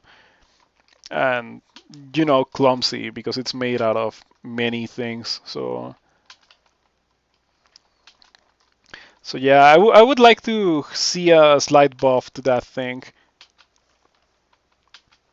Maybe it's the fact that I'm like almost end game level of power, and that would be why it wasn't able to kill me. But I don't have a lot of defenses. The only thing that I truly have going for this character at the moment would be the amount of HP that I have. And it just so happens that we got the best thing possible for this character. We got the Hat of the Alchemist, which is pretty fantastic. It's exactly what I wanted.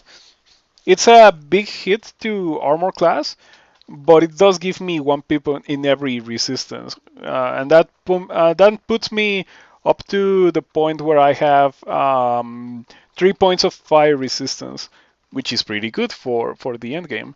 So goodbye, Hat of Intelligence. Hello, Hat of the Alchemist. And I guess I can get out of here and wear the Pearl Dragon scales now that I don't need resistance to electricity from the Storm Dragon scales. Um, so yeah, I guess we are done here. That was a pretty lucky find. And the best part about the Hat of the Alchemist is that it doesn't get merged if you oh, excuse me. Oh, I guess the exit is all the way over there. Um, the exit is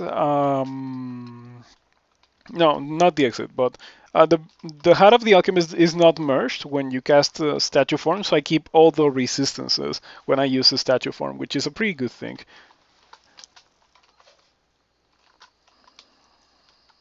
Okay, we have 16 armor class, but look at those beautiful resistances. Look at them. They're perfect. Like, what else do you really want when it comes to resistances? That's as good as it gets. That's as good as it gets indeed.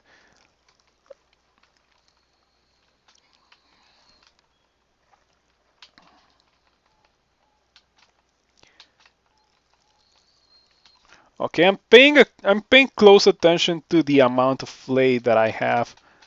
Um, yeah, very important to keep attention to that. So the Shining One is pretty fantastic. That situation could have, at least it would have forced to retreat most other characters, and it would have killed a couple of them with the amount of sloppy gameplay that was in there. But the Shining One just allowed me to hold down Taff pretty much, and it worked out for me. So I'm thinking training dodging for a bit, and then we go and start training for statue form. I'm thinking training dodging to like 12 or something.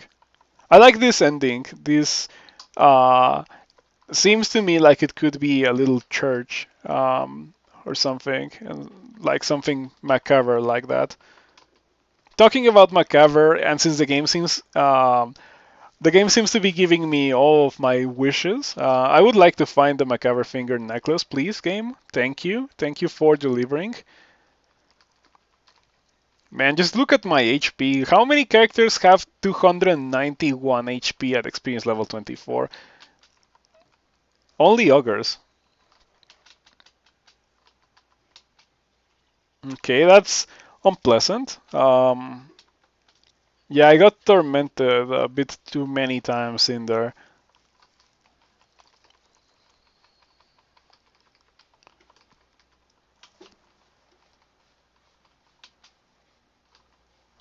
Why walk towards the lich when I have javelins? I should seriously start using my projectiles more. And not only do I have javelins, but I also have large rocks that I can use.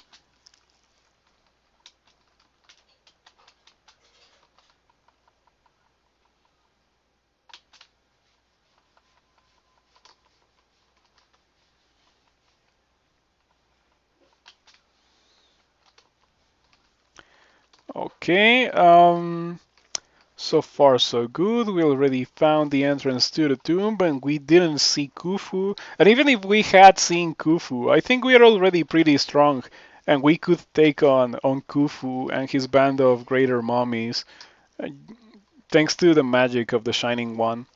I think the Shining One making tomb less painful is a very good reason to go for the Shining One.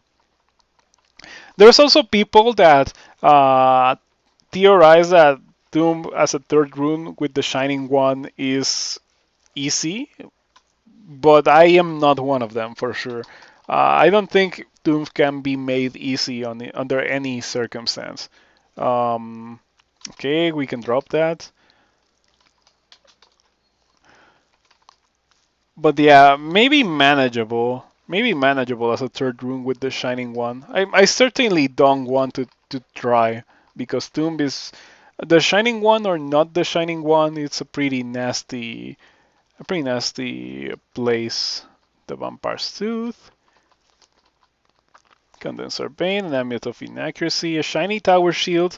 I am very skeptical of this Tower Shield. Yeah, it's only a +2 tower shield. I was like, there's no way that is better than what I currently have. And it turned out to not be better than what I currently have. So, yeah. Let's identify this thing. Let's drop this thing because I already have 3 pips of fire resistance. The loot here It was okay, I guess. Like we found the bumper suit, which is a pretty good melee weapon. It requires very little investment. So if you're like absolutely crippled and for some reason you get to the point in the game where you find this thing without having a melee weapon, you can very easily train for that. Um, yeah, and it deals a lot of damage and it heals you for quite a bit, so it's a pretty good weapon. I really like the vampire suit, but this is obviously not the character for it. Not only does the Shining One hate it, but it's also a short blade, a vampiric short blade. This late in the game.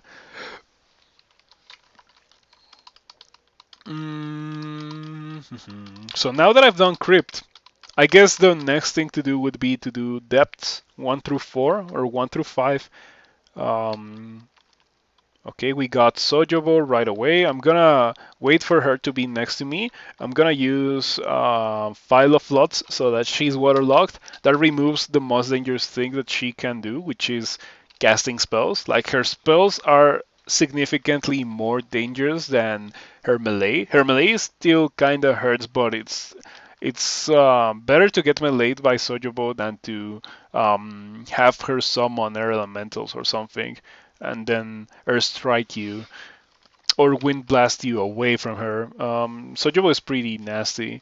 Is this DCSS with tiles? I've never played before. I think MTF or Tonhack hosted this stream. Oh, they host me. That's nice.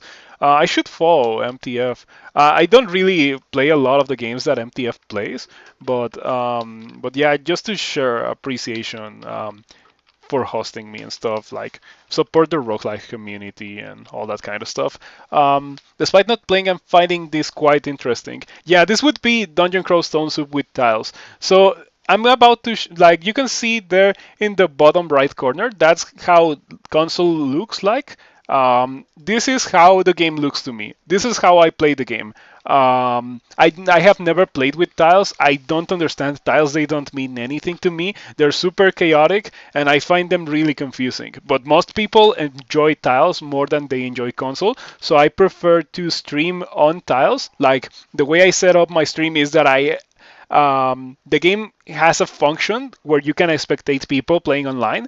So I capture a window spectating my game on tiles while I'm playing on console. So I can play on console and people can watch me on tiles, and that has worked out for me. I have had a lot of people that have come to tell me, hey, if your stream was not tiles, I don't think I could watch.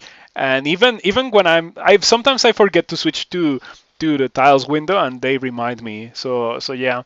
I recommend you to play this. This game is pretty good, and I know it kind of seems easy at the moment, but it's not easy. It's a pretty complicated game, especially during the early game. And even like throughout the entirety of the game, if you don't know what you're doing, the game will kill you super fast.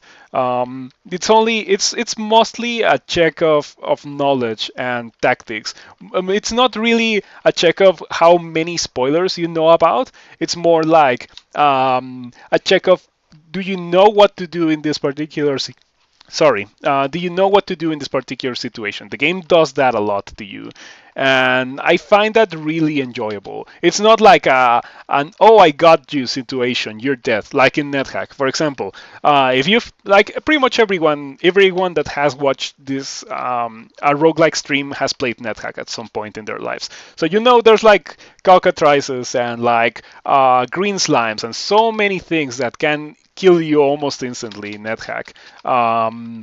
Dungeon Crawl Stone Soup doesn't have that. Dungeon Crawl Stone Soup has this little feature where you can examine a monster and it tells you exactly what the monster does. It tells you an approximate of the amount of HP the monster has because that is slightly randomized.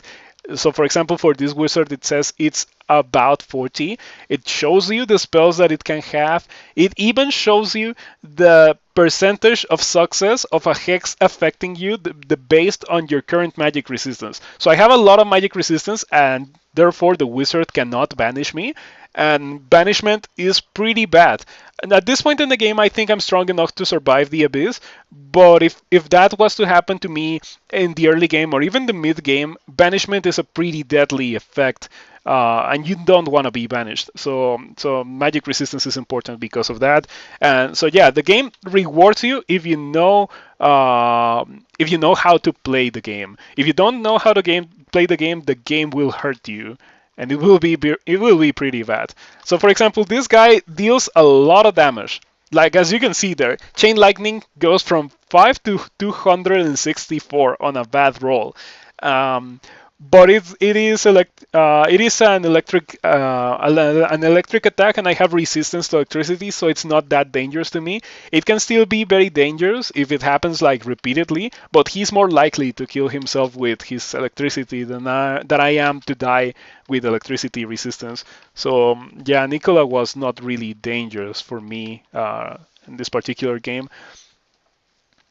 Yeah,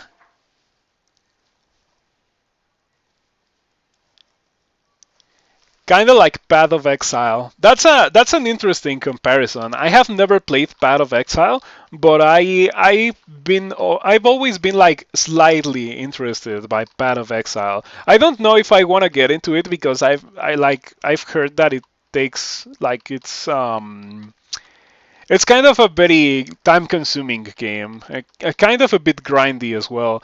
In that sense, like Dungeon Crawl Stone Soup is not a grindy game, not at all. Oh, it's deep water. I cannot go through there.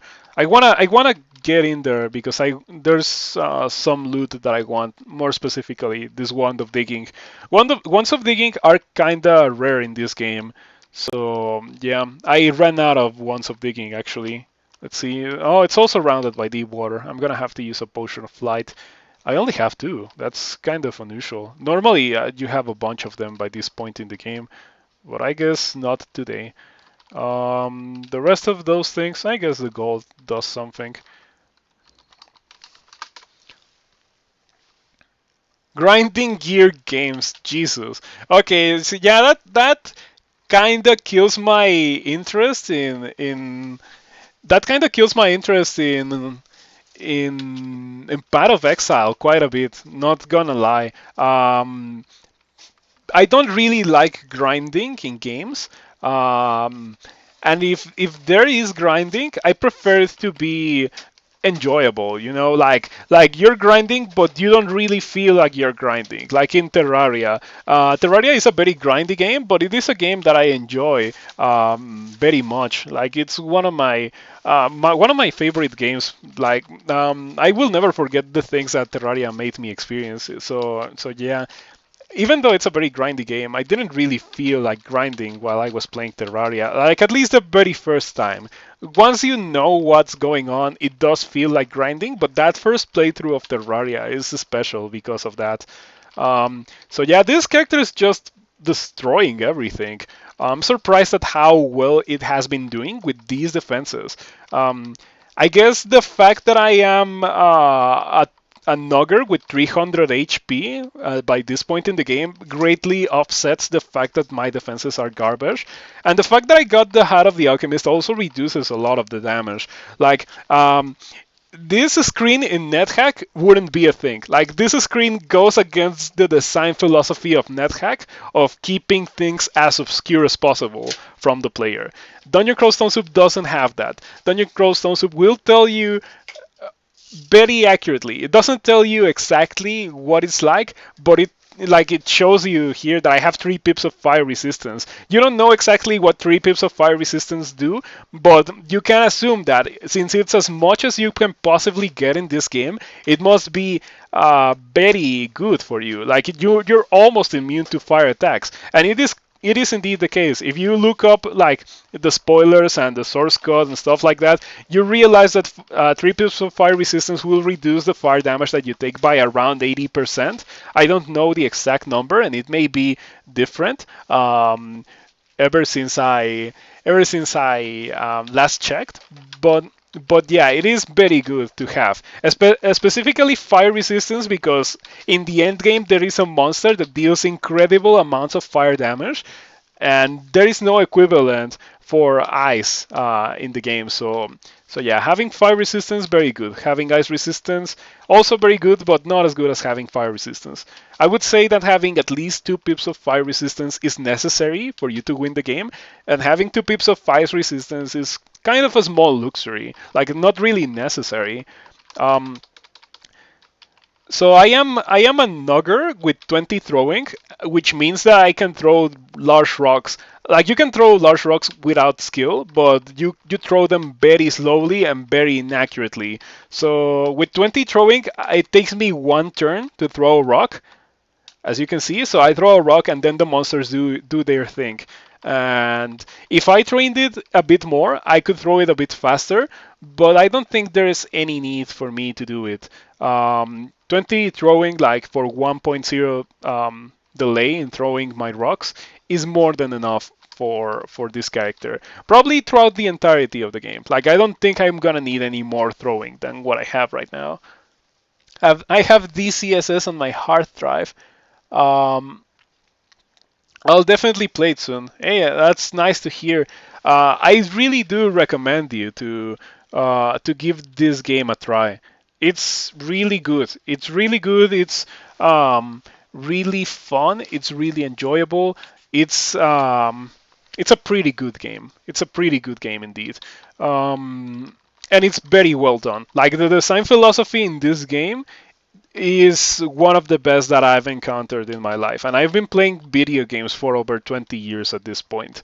Um, so yeah, ever since I came to realize how well done Dungeon Crawl Stone Soup was made, I cannot help but to compare other games to Dungeon Crawl Stone Soup. And I find other games lacking compared to this one. Like, I feel like gameplay wise, you can have a wide arrangement of variety. Like, not all games have to be turn based roguelikes. But the design philosophy of Dungeon Crawl Stone Soup is something really special that I think most games should look into. Like, it's as simple as this. The game is made in a way that optimal game is fun gameplay, or rather, optimal gameplay is fun gameplay. So, for example, an example of optimal gameplay in NetHack would be theoretically to grab every possible item that generates in the game and sell it to a shop for money, as long as shopkeepers have money. And that is super boring. It's also extremely time consuming.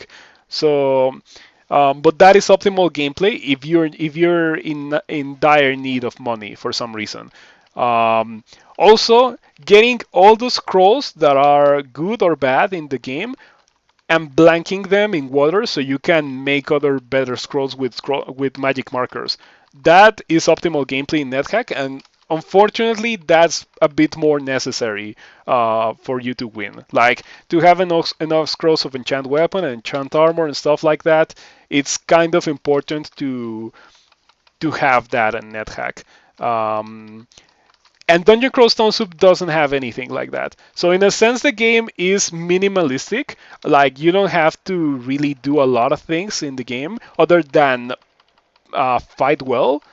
Um, but that is what makes the game fun. It's still pretty deep. Like the combat is pretty deep and pretty elaborate. Like for example, we have a bunch of deep trolls here. I see that there's no earth mage, so I can lure them to a corridor. But if they had generated with an earth mage, I wouldn't be able to lure them into a corridor because the earth mage would destroy the corridor. And if the corridor is destroyed, I cannot really fight him in the corridor. I lose the corridor advantage. Um, so yeah, there's like rewarding you with this little tactical knowledge that you may know of. Like for example, I see Yoctars. Yoctars will walk towards me if I break line of sight, so I walk around the corner. I see Death Jacks. Death Jacks are not really threatening at this point in the game, but earlier on, because they can appear super early in the game, they're pretty dangerous. They have a lot of HP. They hit very hard, so it's best to play around them carefully. And here you can see an Earth Mage, and if I don't kill it soon, and I'm probably gonna kill it with my next action, but if I was not to kill it with my next action, it would probably destroy my corridor here. Fortunately, I was able to, and this is a storm dragon. Deals a lot of electric damage with breath weapon, but I have resistance to electricity, so it's not really that big of a deal for me. Um, and yeah, stuff like that. Etins, for example, Etins hit really hard. They don't have a lot of defenses, but they are very dangerous to have around next to you because if they hit you, they will hit you very hard. So yeah, we soften them up with some tins of tremor stones, so that I don't have to spend a lot of turns next to them, and we kill them. Ugly things, they have varied resistance. They can change colors, and depending on the color, it's the melee attack that they get and the resistances that they have. But at this point in the game, I'm really strong and they're not really dangerous. Juggernauts are really dangerous. They hit very slow. They move very fast, which turns out into a monster that will always catch up to you. But once it catches up to you, it will have to take a couple of turns to rest off between attacks, so it can attack you and hit you very hard, and then you have a couple of turns to do whatever you need to do. Like you can teleport, you can poison it, you can paralyze it, you can do a bunch of things in this game. So yeah, there is a lot of things to do, and these are specific encounters that I'm describing. There's so many things and so many different monsters in this game that challenge you to do things in different ways. It's kind of fun. I personally feel that when your character is strong, you need to do less things um, to like get to kill enemies and stuff. Like for example, I just used a god ability that I have that is cleansing flame, which means that the shining one helps me and makes me explode into a bunch of cleansing flame. It doesn't deal damage to me, but it deals damage to monsters, and it deals a lot of damage to monsters that are affected like by holy wrath, such as the ice fiend and the lich that summon the ice fiend and all those demons, right? So at this point in the game, we're not seeing a lot of those monsters, but later on in the game, if you're going for all 15 runes, you will see a lot of monsters like that, and that makes the Shining One um, a pretty good god to have for extended. For 3 runes, not so much. For extended, of absolutely. Okay. So we have the Enchantress. The Enchantress is a very annoying monster. Has decent amount of armor class for a Spriggan. Has 100 HP, which is a lot for a Spriggan. She has very annoying spells, including strip resistances, which will always be capped at 33% chance of success. So she has a chance to reduce your magic resistance, so she can affect you with all her other hexes, such as Slow and Mass Confusion. Mass Confusion is pretty much the same as Confusion, but it doesn't check line of sight. So if she can see you, she can Mass Confuse you, or she can attempt to at least. Yeah, there's a Spriggans in Dungeon Crawl Stone Soup. Or are you talking about Rift Wizards? I have never heard of that game, but maybe I'm gonna look it up.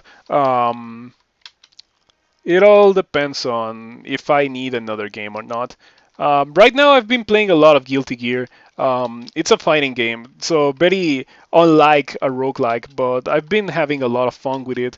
And I even got myself a new controller so I could play it better because I was having issues like doing inputs in my previous controller, and my previous controller also had like a lot of drift and stuff like that. So it was about the time that I got a new controller, and my new controller actually just arrived.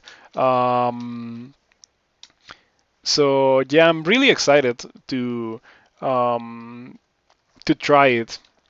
This has turned into a difficult situation. The Spriggan is hurting me. I cannot outrun it.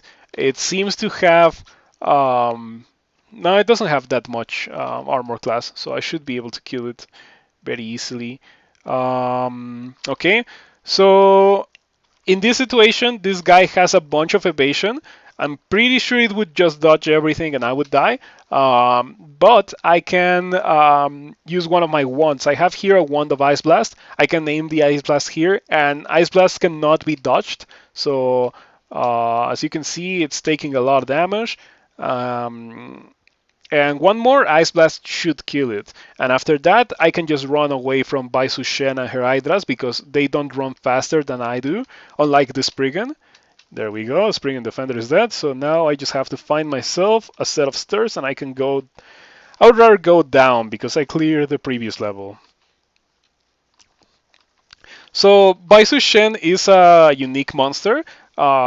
These kinds of monsters only generate once in the game, like Nicola and Marjorie and Baisu Shen and Jori and Shtawa, all uniques that I've killed like within the last half an hour of gameplay or something like that.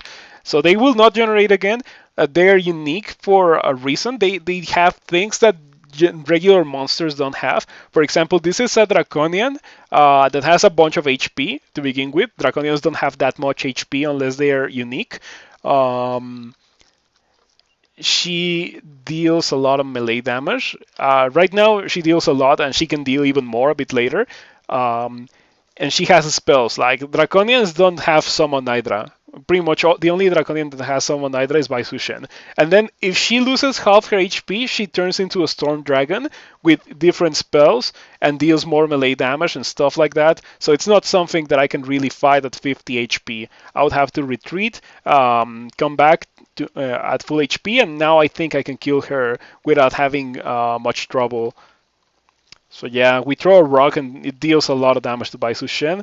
We throw another rock and she takes even more damage, and now she turns into a dragon. So now that she is a dragon, she has Primal Wave, which is a spell that doesn't check resistances. It only checks armor class, and it creates a bunch of puddles of shallow water, which can make you fumble your attacks unless you're very big. And I am very big because I'm an ogre. Only ogres and trolls will not fumble attacks in shallow water. Other races will. So Baisu Shen is a really dangerous fight, especially because of the thunderclouds. The thunderclouds can deal a lot of damage to you if you don't have resistance to electricity.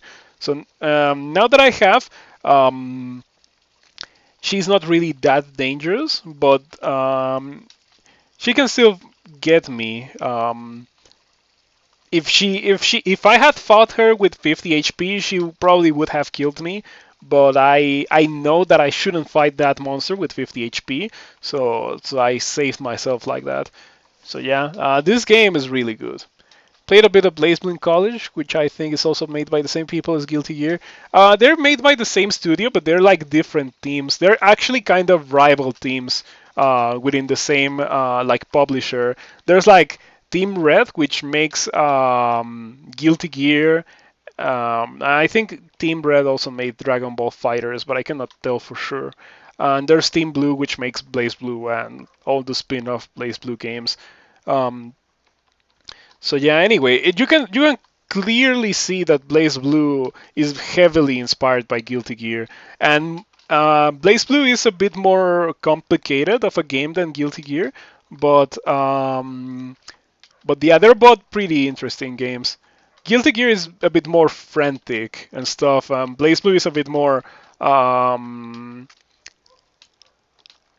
a bit more. How could I say it? It's not technical, but more like it has more complex combos. The combos in Guilty Gear are kinda short and very damaging, but also hard to do. And the combos in BlazBlue are much longer, and they're also pretty hard to do.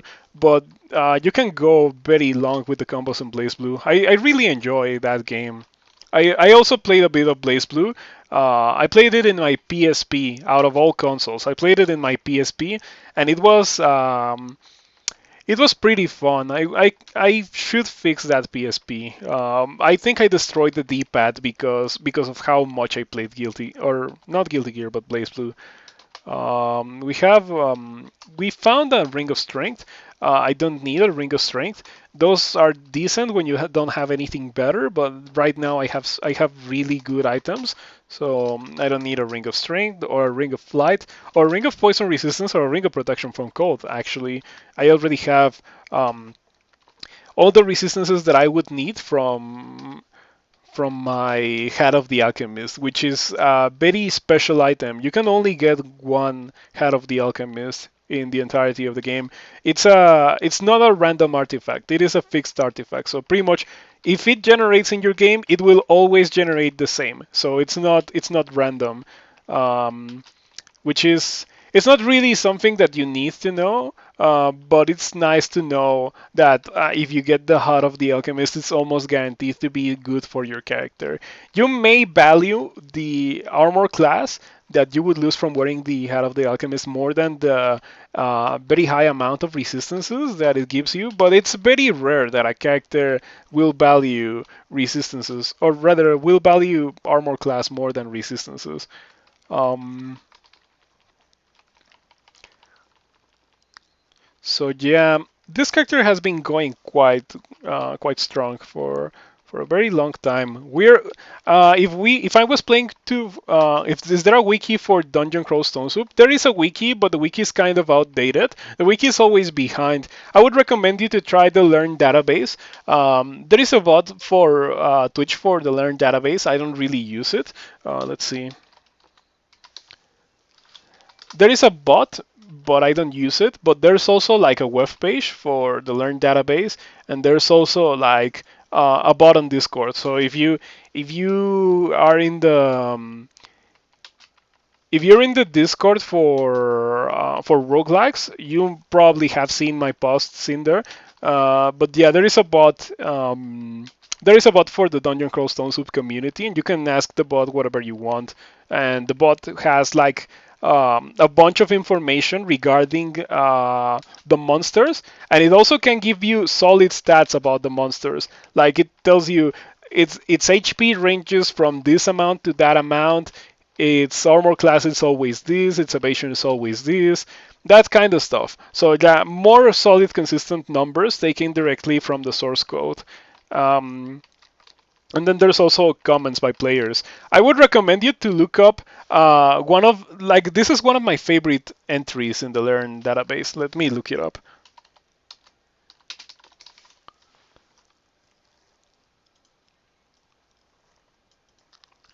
Give me just a second. I'm almost done.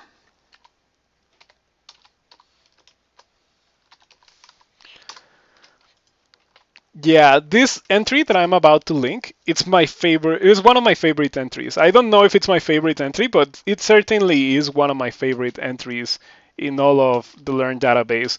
It's just like the joke there is that Troll Conjurer, like trolls used to have to eat a lot before food was removed from the game. So they had to eat a lot. And conjurers, they kind of like to cast very high level spells, so they also get hungry a lot. So a troll conjurer would therefore have to eat a lot. And that's pretty much the origin of the Troll Conjurer guide. They're also not very good at casting spells because they're trolls, but they can cast spells nonetheless. If you really want to, you can go around and cast level 9 spells with a troll. It will be a rather painful game, but you can do it for sure. And it may also take you a ton of attempts before you can get a troll that can cast the level 9 spells. Um, because you may die before getting to the power level that would allow you to cast level 9 spells as a troll. Okay, I reached my final experience level. I'm experience level 27. Ogres are very blessed in the sense that they level up super fast compared to other races. So I've done a fair amount of the game. I've not done like all of it. I'm still missing like Sot, at least for a 3 rune game, and I'm already experience level 27, which is as high as I can go. With as much HP as I can possibly have, pretty much. I can train for 27 fighting to have capped HP, But I don't want to do it because it will also get me a title that I don't want. Like as you can see there, there's Nine Settler the Slayer. I don't like the Slayer title because it's so common because fighting is such a good skill. I prefer to train skill to 27 later on to get a fancy title. So yeah, maybe this time I will be an Ogre Mage, which is a title that you get if you get any magic skill to 27. I think it's only spellcasting actually. If you get spellcasting to 27 as an Ogre, you get Ogre Mage for the rest of the game, and I think that's what I'm gonna be going for. I have not cast a single spell this game, but I'm looking forward to using Statue Form. Statue Form is a very strong spell. It gives you a lot of armor class, doesn't really do anything to your evasion, unlike what you would think from a spell called Statue Form. It gives you a bunch of resistances, which are not really that necessary because I found the Hat of the Alchemist. And it also gives you half damage from Torment and a bunch of very minor, very good things that doesn't really affect the game a lot in a 3 rune game, but for a 15 rune game, which is what I'm probably gonna be going for in this character, it's a pretty good effect. So I really want to have statue form. So yeah, we're doing quite well this game. I have 2 runes. I need 3 runes to enter SOT, and I would like to enter SOT before doing extended, just to clear the way, so I can just go in, grab the orb, and then get out once I have all my 15 runes. Um, so my next rune. Oh, I guess I can do the Vestibule of Hell. The Vestibule of Hell always that has this guy called Herion. He's like a nice little taste of what you're going to be seeing in the extended game. He's not really that threatening, but the most noticeable thing here is that he has about 300 HP, which is way above and beyond anything that you would have seen at this point in the game. Like monsters have 150, maybe if it's a big unique, it would be like 180 HP. Nothing with a 300 by any means. He's not really that dangerous. He can hit me from afar for 35, and he only has Summon Hell Beast, which is not really a dangerous enemy. Um, but yeah, if you cannot deal with Herion, you're probably not well equipped to deal with the rest of the game.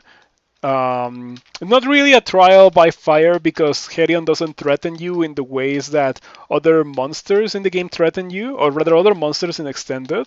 But as you can see there, it wasn't really that hard to kill Herion. Especially because I am with the Shining One, I have a weapon of Holy Wrath, which means that I pretty much deal double damage to Herion. So he died really fast. His Vestibule always has a bunch of enemies. That's not uncommon.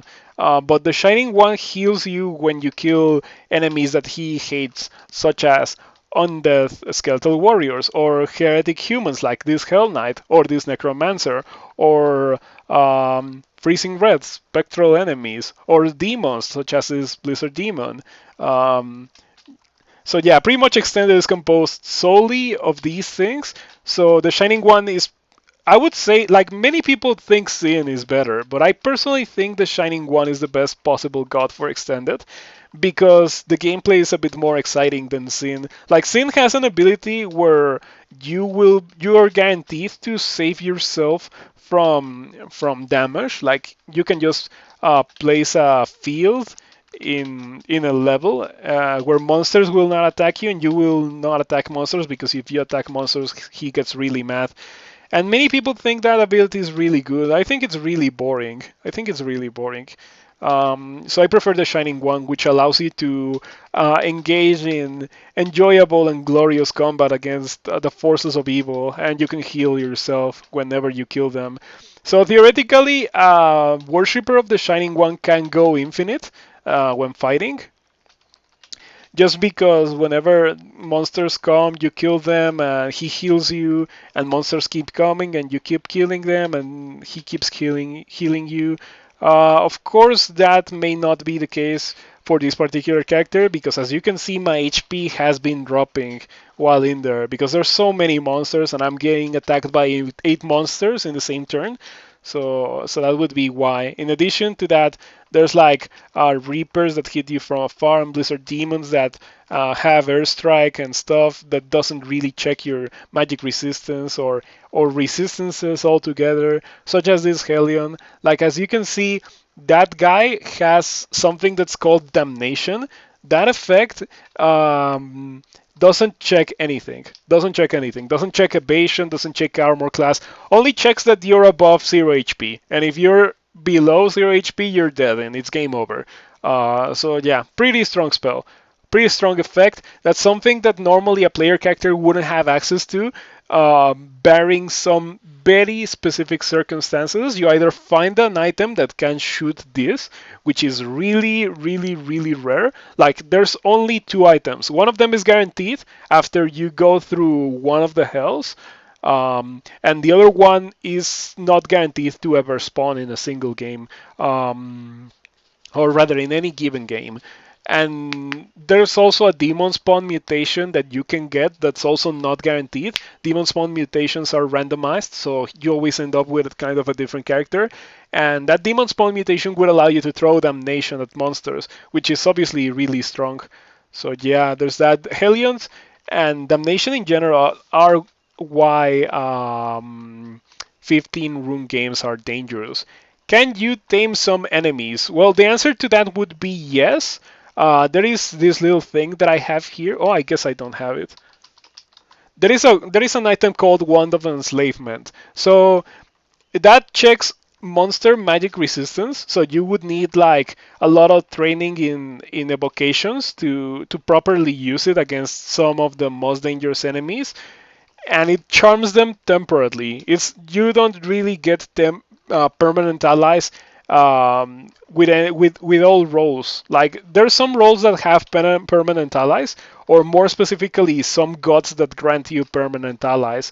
But yeah, you can pacify and tame some enemies using certain skills and stuff in this game. So another example, you can go Elibilon, which is a good god, like not good in the sense that it's like the best god, like good when it comes to gameplay. No, good like good as in like like a god that doesn't like evil things like skeletons and mummies and stuff. That's what the game defines as a good god. Um, so that god is like the god of the healers. You can actually heal monsters to pacify them to make them not want to attack you. And once they are pacified, they just go along their way, and they sometimes leave the level and they just disappear from the game. Um, so that god is pretty decent. I haven't played the Libelon in a very long time because the gameplay or the game style, the play style of Elibilon is not really something that I enjoy that much. But yeah, there is a lot of variety in this game. And in fact, I can show you the god. Like, you get a screen like this for every god before you start worshipping. So, so you know what you get before you commit to it. It's very nice. Um, And if you like more random gameplay, there's like some the god of LOL random. Let's see, we can do this. Okay, so would I have to travel all the way over there to get the description? I'm pretty sure there is a way for me to look up the description of any given god, but I don't remember what key I would have to press. Oh, I guess yeah, okay, I know how. So we can do this. Yeah, describe which, like, let's say for example, Som. Som is a wild and unpredictable god of chaos who seeks not worshippers but playthings with which to toy. Many choose to follow Som in the hope of receiving fabulous rewards and mighty powers, but Som is nothing if not capricious. There is nothing a follower can do to influence Som's mood. That's kind of a bit of a lie. We, the players, know that some likes it when you're in danger, pretty much.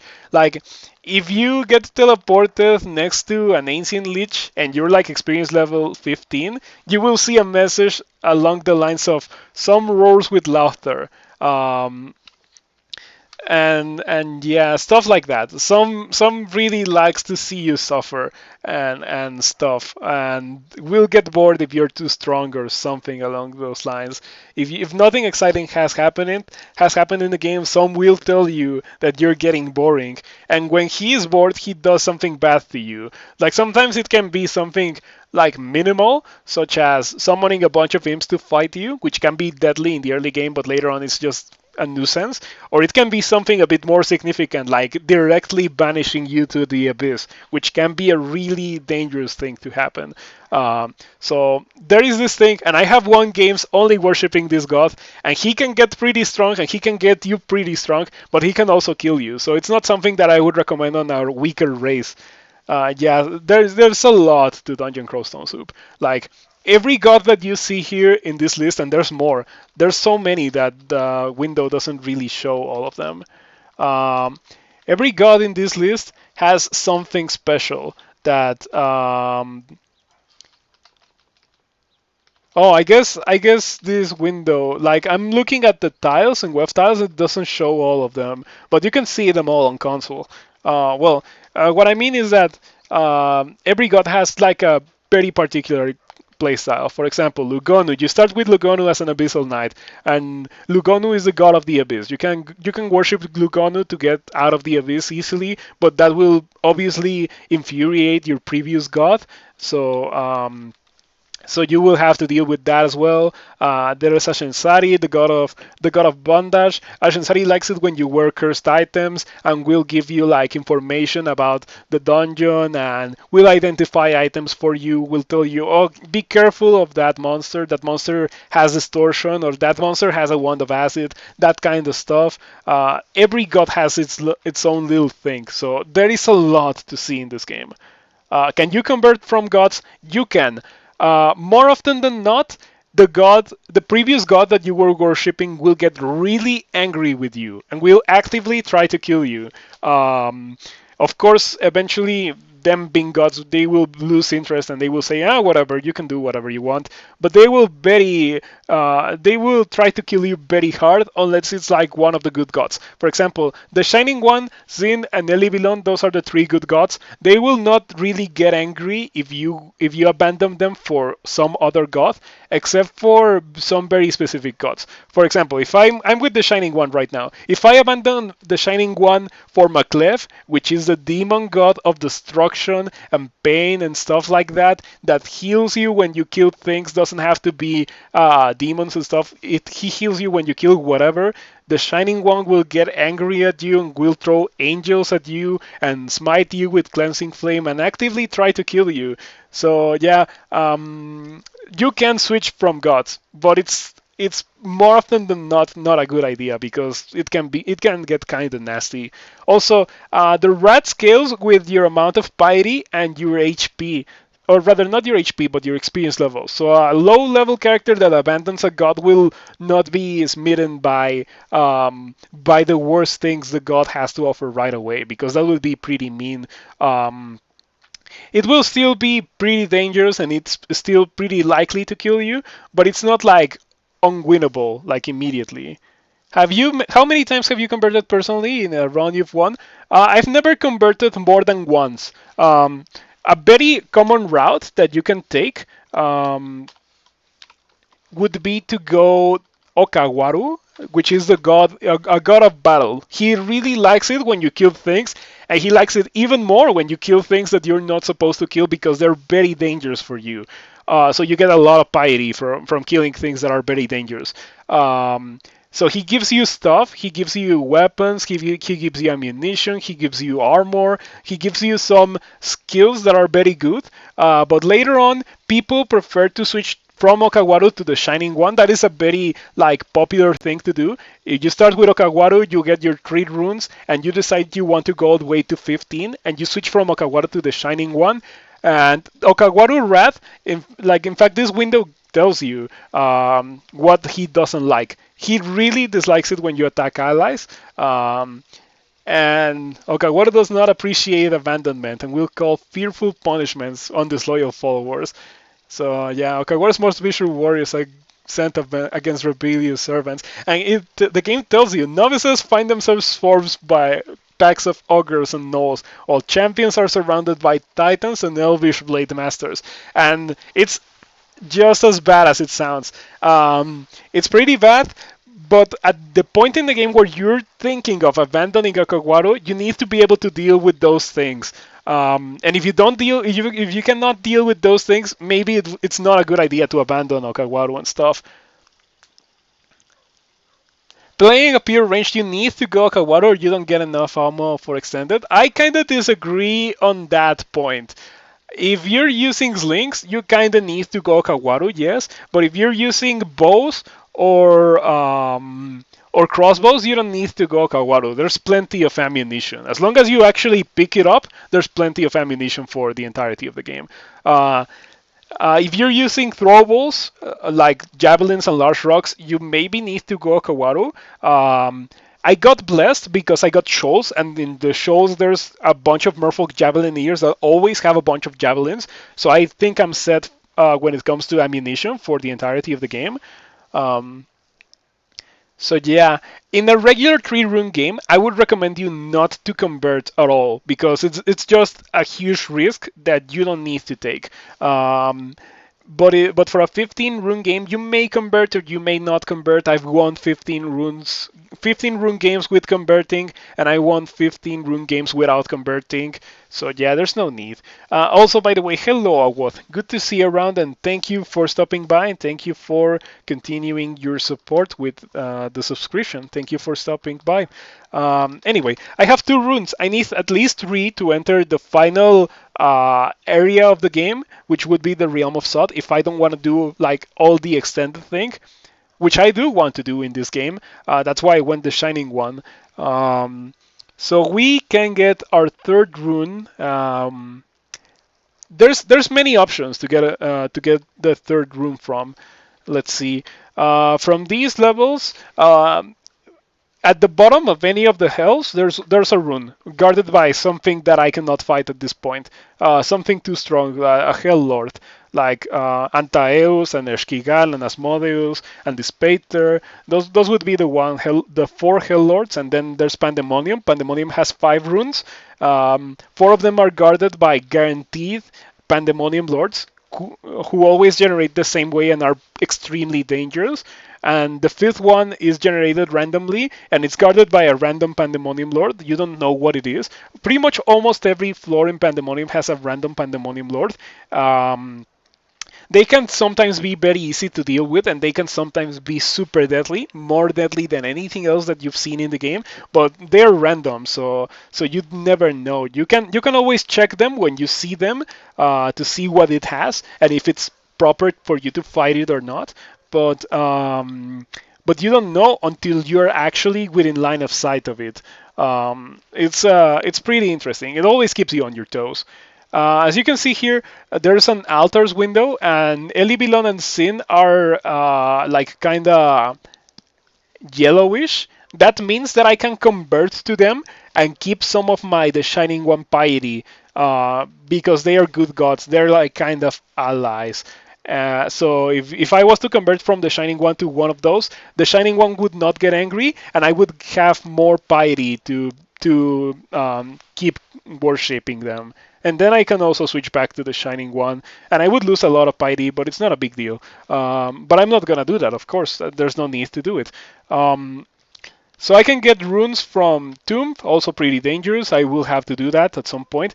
Tomb 3 is widely considered the most dangerous level in the game, and I absolutely agree. It's really dangerous to deal with Tomb 3. This character right now cannot deal with that, and that's where the rune is. So yeah, we can leave that for much later on. I guess I could go for the Abyss rune. I feel like I'm reasonably strong for the Abyss. Bolts 5, pretty dangerous as well. Probably the most dangerous level for a 3 rune game. It's a level that, like, when you go downstairs, it always generates 24 bolt guards surrounding the stairs. So to begin with, you're gonna have to fight a bunch of monsters in melee, and in addition to that, there's even more monsters that they're not directly surrounding the stairs, but they may have generated close to the stairs, or they may be awoken and attracted to the fight while you're fighting the bolt guards. So yeah, it's very likely that you will get into a very extended fight if you go down into Bolts 5. And the worst part about it is that there are monsters that block the stairs, so you cannot go upstairs if you see one of those monsters, and it does the thing that blocks the stairs, which kind of traps you in the level, which is not an ideal situation. Normally, at that point, you have to teleport and hope you land in a good spot so you can start killing things like in a more secluded way without having to fight the entirety of the level at the same time. That level, Bolt 5, it's not one of my favorite levels. It's pretty dangerous, so I'm gonna leave it for a bit later. The slime pits are pretty dangerous as well. But considering my current gear, my current loadout, and the fact that I have ranged attacks, I think I can do the slime pits. So we're gonna do the pits of slime. Many people like to do bolts 5 over the pits of slime, but I prefer to do the pits of slime. Um, so this branch never has any loot at all. Like, the only loot that generates only generates in the final level. So there's no need to explore it, and it's actually a good idea not to explore it because there's a bunch of slime creatures that merge into larger slime creatures that hit harder and have more HP. And there's like acid blobs and azure jellies and a bunch of dangerous monsters. These ones are fast. They hit you a lot of times to deal a lot of cold damage. So cold resistance is kind of necessary for the slime pits. Otherwise, one of these things would melt you very fast. Like, no matter how much HP you have, you can see that even though I have a bunch of HP, my defenses are not that good, and I'm taking like damage as opposed to other parts in the game where I was not taking damage. So I'm not gonna explore the entirety of the level. Normally in Crawl, you're like kind of incentivized to explore as much as you want or can explore. But for the pits of slime, I don't like to explore because there's no loot to find, only enemies, and enemies can get pretty nasty in here. Um, so yeah, I'm just gonna go down up to the final level as soon as I can. And the final level is a Slime 5. And in Slime 5, you get to fight the Royal Jelly, which also has something really cool about this game. The Royal Jelly is the only worshipper of a god called Jiba, the god of slimes. And if you kill the Royal Jelly, um, the royal jelly is the only worshipper of Jiba. So if you kill the royal jelly, Jiba disappears from the game, and you can no longer worship Jiba in that playthrough, which is not really a big deal. Like, changing gods is something that almost never happens, and changing gods for Jiba is like almost never a thing. So, in fact, Jiva was the last god that I beat. Like the last god that I won the game with. Like, there is like this little conduct where people like to win the game with like as much variety as possible, like all gods and all backgrounds and all races. And it took me forever to be able to beat a game with Jiva because Jiva generates jellies that eat all your loot on that is on the floor. So you're left with like no consumables and no gear to upgrade. It's pretty rough. And the things that Jiba gives you are not that good to compensate. So yeah, you can see the royal jelly over there. Um, this is also a unique enemy. This is pretty much it's an enemy that only generates once. Has a bunch of HP, and as you can see here, it says it will release varied jellies when damaged or killed, with the number of jellies proportional to the amount of damage. So it will release all of its jellies when polymorphed. Um, So yeah, not that polymorphing it is really an option because it has massive amounts of magic resistance. Even with a scroll of vulnerability, which halves magic resistance, it would still be very hard to polymorph the royal jelly. So there's that. It hits very hard. It does acid damage, which can be really bad. I have resistance to corrosion, but it's not perfect. Like sometimes you still get corroded, and you still take a bit of extra damage because of the acid damage. Um, so yeah, it is a pretty nasty fight. Um, Normally, I would read a Scroll of Torment to have its HP, but the Shining One hates Torment. He actively will punish you for using Torment. Like you get penance, and you have to mollify the Shining One when you sin, pretty much. So yeah, I cannot really do it. I would lose a lot of the benefits that I have with the Shining One right now. Like, the Shining One gives me a halo. Like, this square is lit by a halo. This is the Shining One. The halo makes me more accurate, reveals invisible enemies, makes it so that I cannot go invisible, and also destroys my stealth. Stealth is not really, like, I don't really like to play stealthy characters. But yeah, stabbing and stuff, no longer a possibility if you go with the Shining One. It doesn't really matter, it's not a big deal. But yeah, it's just like there's little trade-offs with most of these gods. Some of them are really powerful and don't really ask for you to do much that you were not going to already do anyway, such as Maklev. Maklev only wants you to kill things, and you were already going to kill things anyway. So as you can see, there's a bunch of loot here, guarded by stone walls. I cannot break these with a wand of digging. I would have to break them somehow with a very strong spell or a very strong god ability that the Shining One doesn't have. Um, and there's a rune here. So in order to get this, I either break the walls or kill the royal jelly. If I kill the royal jelly, these walls will disappear. Strangely slime-free stone wall with strange lights twinkling within its airy confines. Mystical runes are scattered across its surface, seemingly referring to a royal jelly. I wonder who that is. Hello, Comrade Cry. Good to see you around. Thank you for stopping by. So yeah, as you can see, the ones that are not clear do not mention the royal jelly, but the ones that are clear do mention the royal jelly. It's kind of funny. So yeah, there's a lot of loot here. I don't think anything that I really want or care about other than the rune. But yeah, in order to get that, I would have to kill the royal jelly. And that was a shining eye. Pretty dangerous enemy. Normally they don't have that glyph, but I like them to have this glyph, the pink at symbol, and symbol. Um, to better illustrate the damage that it poses to your run. It cannot kill you directly, but it has malmutate, which always or almost always gives you a bad mutation. It has like 90% chance of giving you a bad mutation, and the rest is random. So you can even get a bad mutation if you get the 10% random mutation.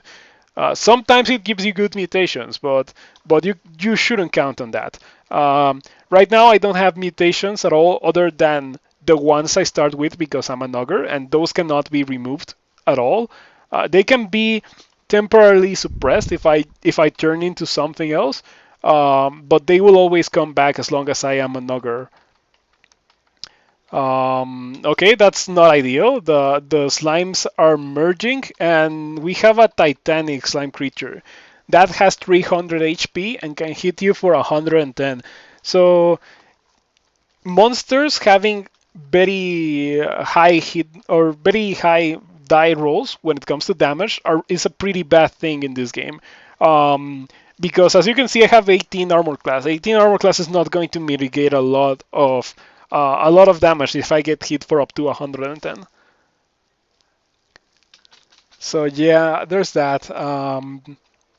Okay, I would like to kill all the enemies that are in here before fighting the royal jelly, because the royal jelly will spawn a lot of enemies on its own. I guess I can use a phantom mirror to create my own royal jelly.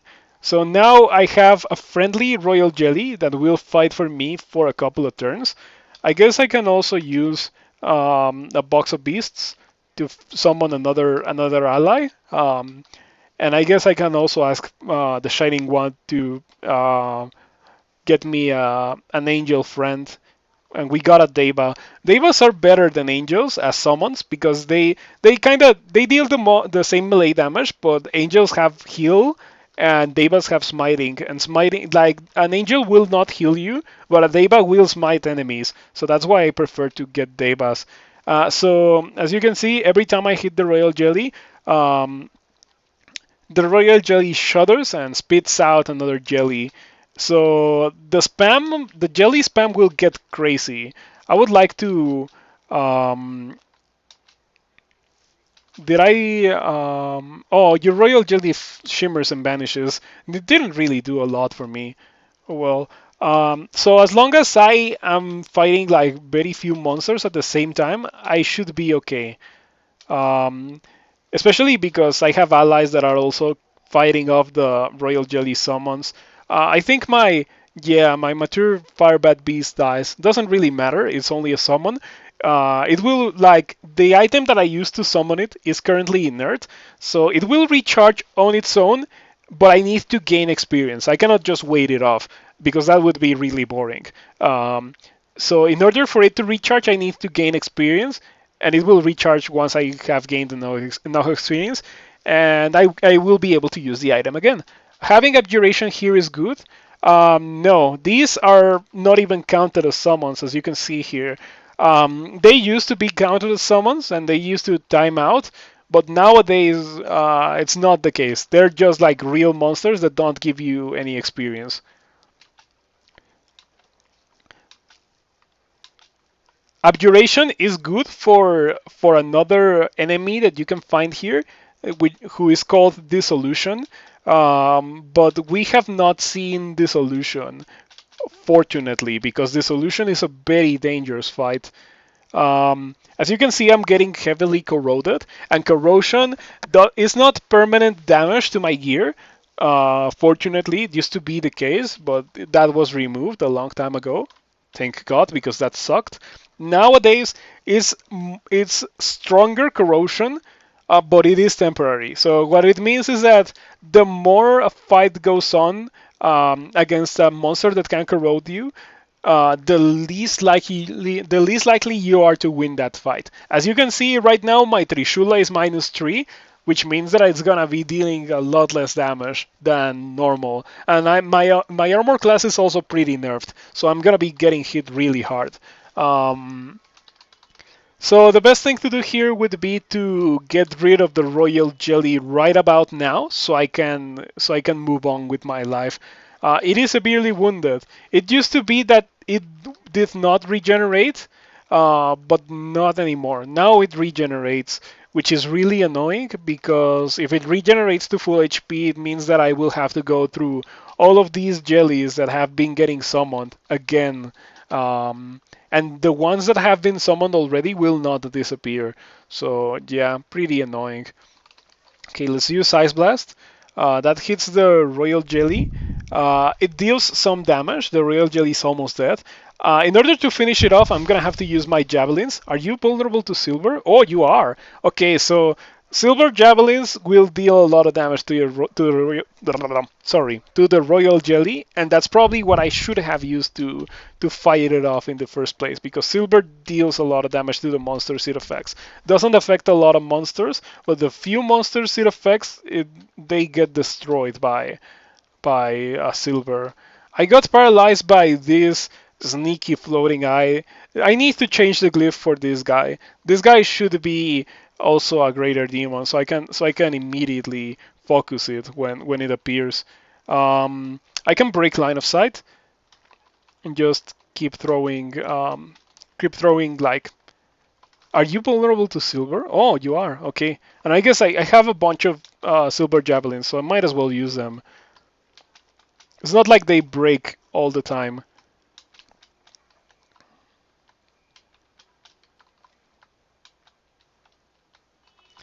Okay, as you can see, throwing things has been quite effective in order to kill all these things, especially like um, throwing javelins is very good because javelins penetrate and they will hit everything in their path. So that's a pretty fantastic thing to have for the royal jelly fight.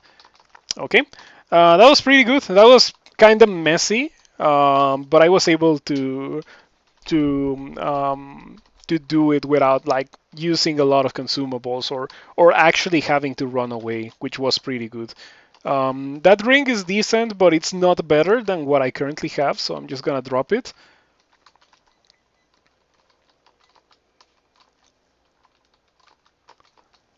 We got a ring of slaying, but I yet again like in order for me to replace one of the rings that I currently have, it needs to be a really good ring. Um, Okay, we got plus 8 Pearl Dragon Scales. That's nice. We get a bit more armor class. Not that it's really necessary because we're almost at the point where I'm gonna start training up for statue form. In fact, I'm gonna start training up for statue form right now.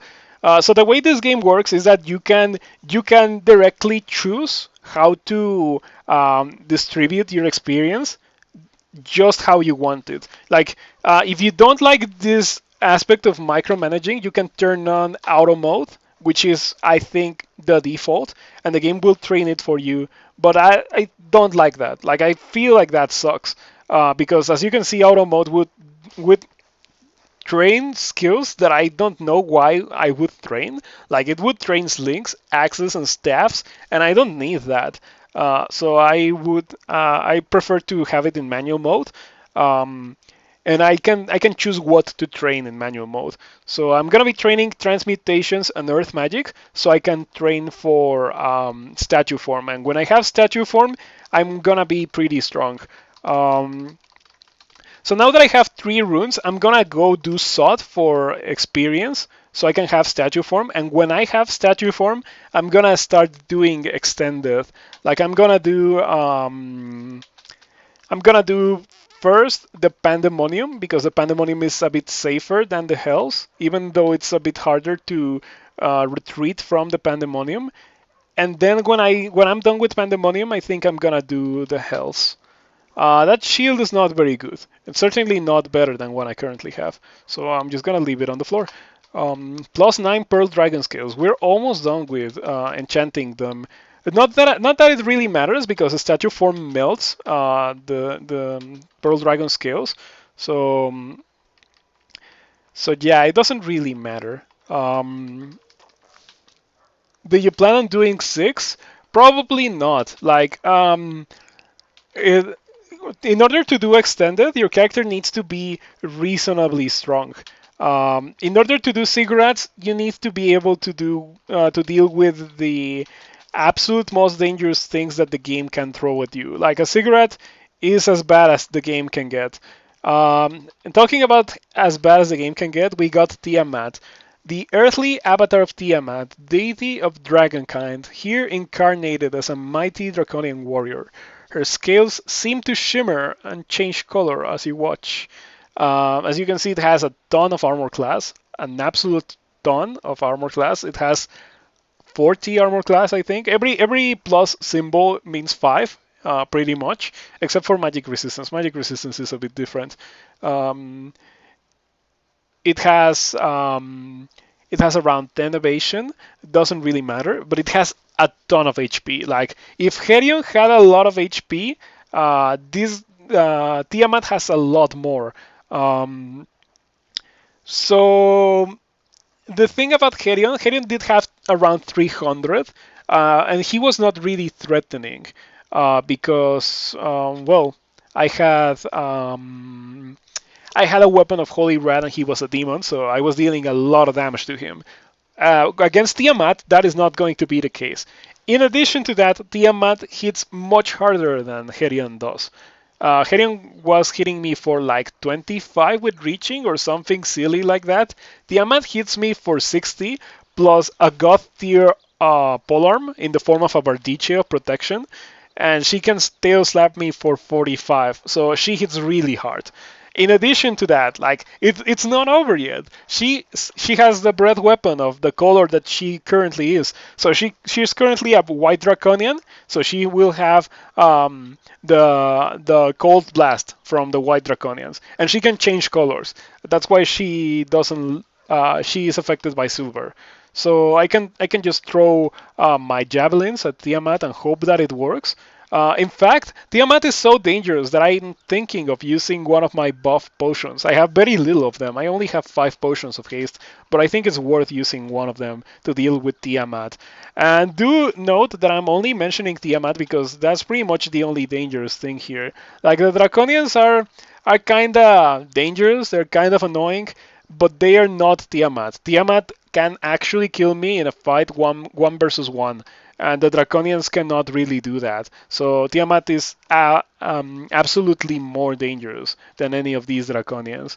Even a bunch of them at the same time is not really as dangerous as Tiamat. Okay, so whenever Tiamat is on my screen, I'm gonna throw some silver javelins at her. And whenever she's not in my screen, I'm gonna throw regular javelins at the rest of the Draconians. Okay, do we have Tiamat on the screen? So the thing is that there's so many monsters, and I have a corridor here that they cannot all fight me at the same time. So Tiamat sometimes walks out of the line of sight. Um, so yeah, well, when she does that, I'm just gonna throw my javelins. Okay, still no Tiamat. It's a pretty dangerous fight. Like, it's certainly not a monster that you should ever melee. Um, and definitely not with my defenses. My defenses are not good.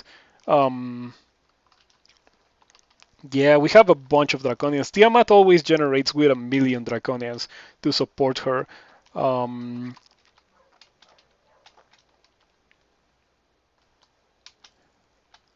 okay, I don't know where Tiamat is. Did I kill Tiamat by just throwing javelins? I highly doubt that because she has like 400 HP. Um, but who knows? Maybe she read a scroll of teleport or something. Hmm. I think I did. I may have gotten rid of Tiamat just by throwing silver javelins. That's pretty crazy. Like, oh, there she is. There she is. I knew it was too good to be true. Um, so yeah, just throwing silver javelins at her. Um, there's very little monsters in the game that can be affected by silver, so might as well take the chance when I have the monsters that can be affected by it. Okay, Tiamat is severely wounded. We are getting pretty close to killing her. It's kind of impressive that I've been able to deal so much damage to Tiamat just by throwing javelins. But yeah, as you can see there, that is some serious damage. Okay, you killed Tiamat just by throwing javelins, and we got a nice upgrade to my cloak. I have a +1 cloak or something, I think, and the Dragon Skin cloak is one of the best cloaks that you can get in the game. It it gives you a 50% chance of adding 1 resistance in everything whenever you get hit by anything that checks that resistance. So it's not like guaranteed resistances, but it is like a very good item. Like, it's 50% of the Hat of the Alchemist, and that is pretty good. And that just signifies how good the Hat of the Alchemist is. Um, so yeah, a pretty nice find. It also gives me a bit more armor class, so that's also appreciated. Nothing really necessary, um, but yeah, it's there. Um, so my controller just arrived, and I'm really looking forward to giving it a try. After I'm done with SOT, like I'm gonna do SOT up to SOT 5, and then we are going to have to call it there, so I can actually eat and do stuff, and then try my controller. But don't worry, I will come back tomorrow, and I'm not close to finishing the stream just yet, so don't leave. I think I have still like easily half an hour, easily half an hour still. So yeah, I'm not done yet. Um, So Sot barring Tiamat has been pretty easy. And the thing about Tiamat is that I could have taken that fight in an entirely different fashion and it would have been immensely more difficult than it was. If I had fought Tiamat outside of a corridor and not using my pole arms, or no, not my pole arms, my javelins. If I had not used my javelins of silver, my silver javelins, the fight would have been much more complicated for me to deal with because she hits really hard and I don't have a lot of armor class. So yeah, it would have been pretty awful.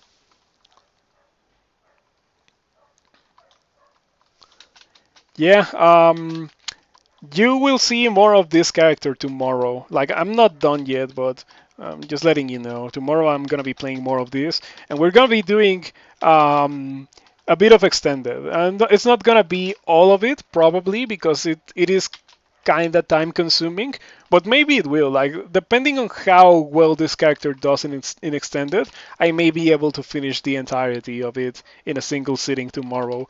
But I'm not like to be completely honest, I don't think that will happen. But who knows? Maybe it will. Maybe it will. Um, so those draconians, easy to deal with if I fight them in a corridor. Um, otherwise, they can be kind of dangerous. And we have a beautiful corridor here, so might as well take advantage of it. And yeah, also something kind of important is that I have javelins, and javelins deal damage to everything. So I'm pretty sure if I throw a javelin, it will be more damage overall than swinging my weapon, even if the damage is spread across multiple monsters.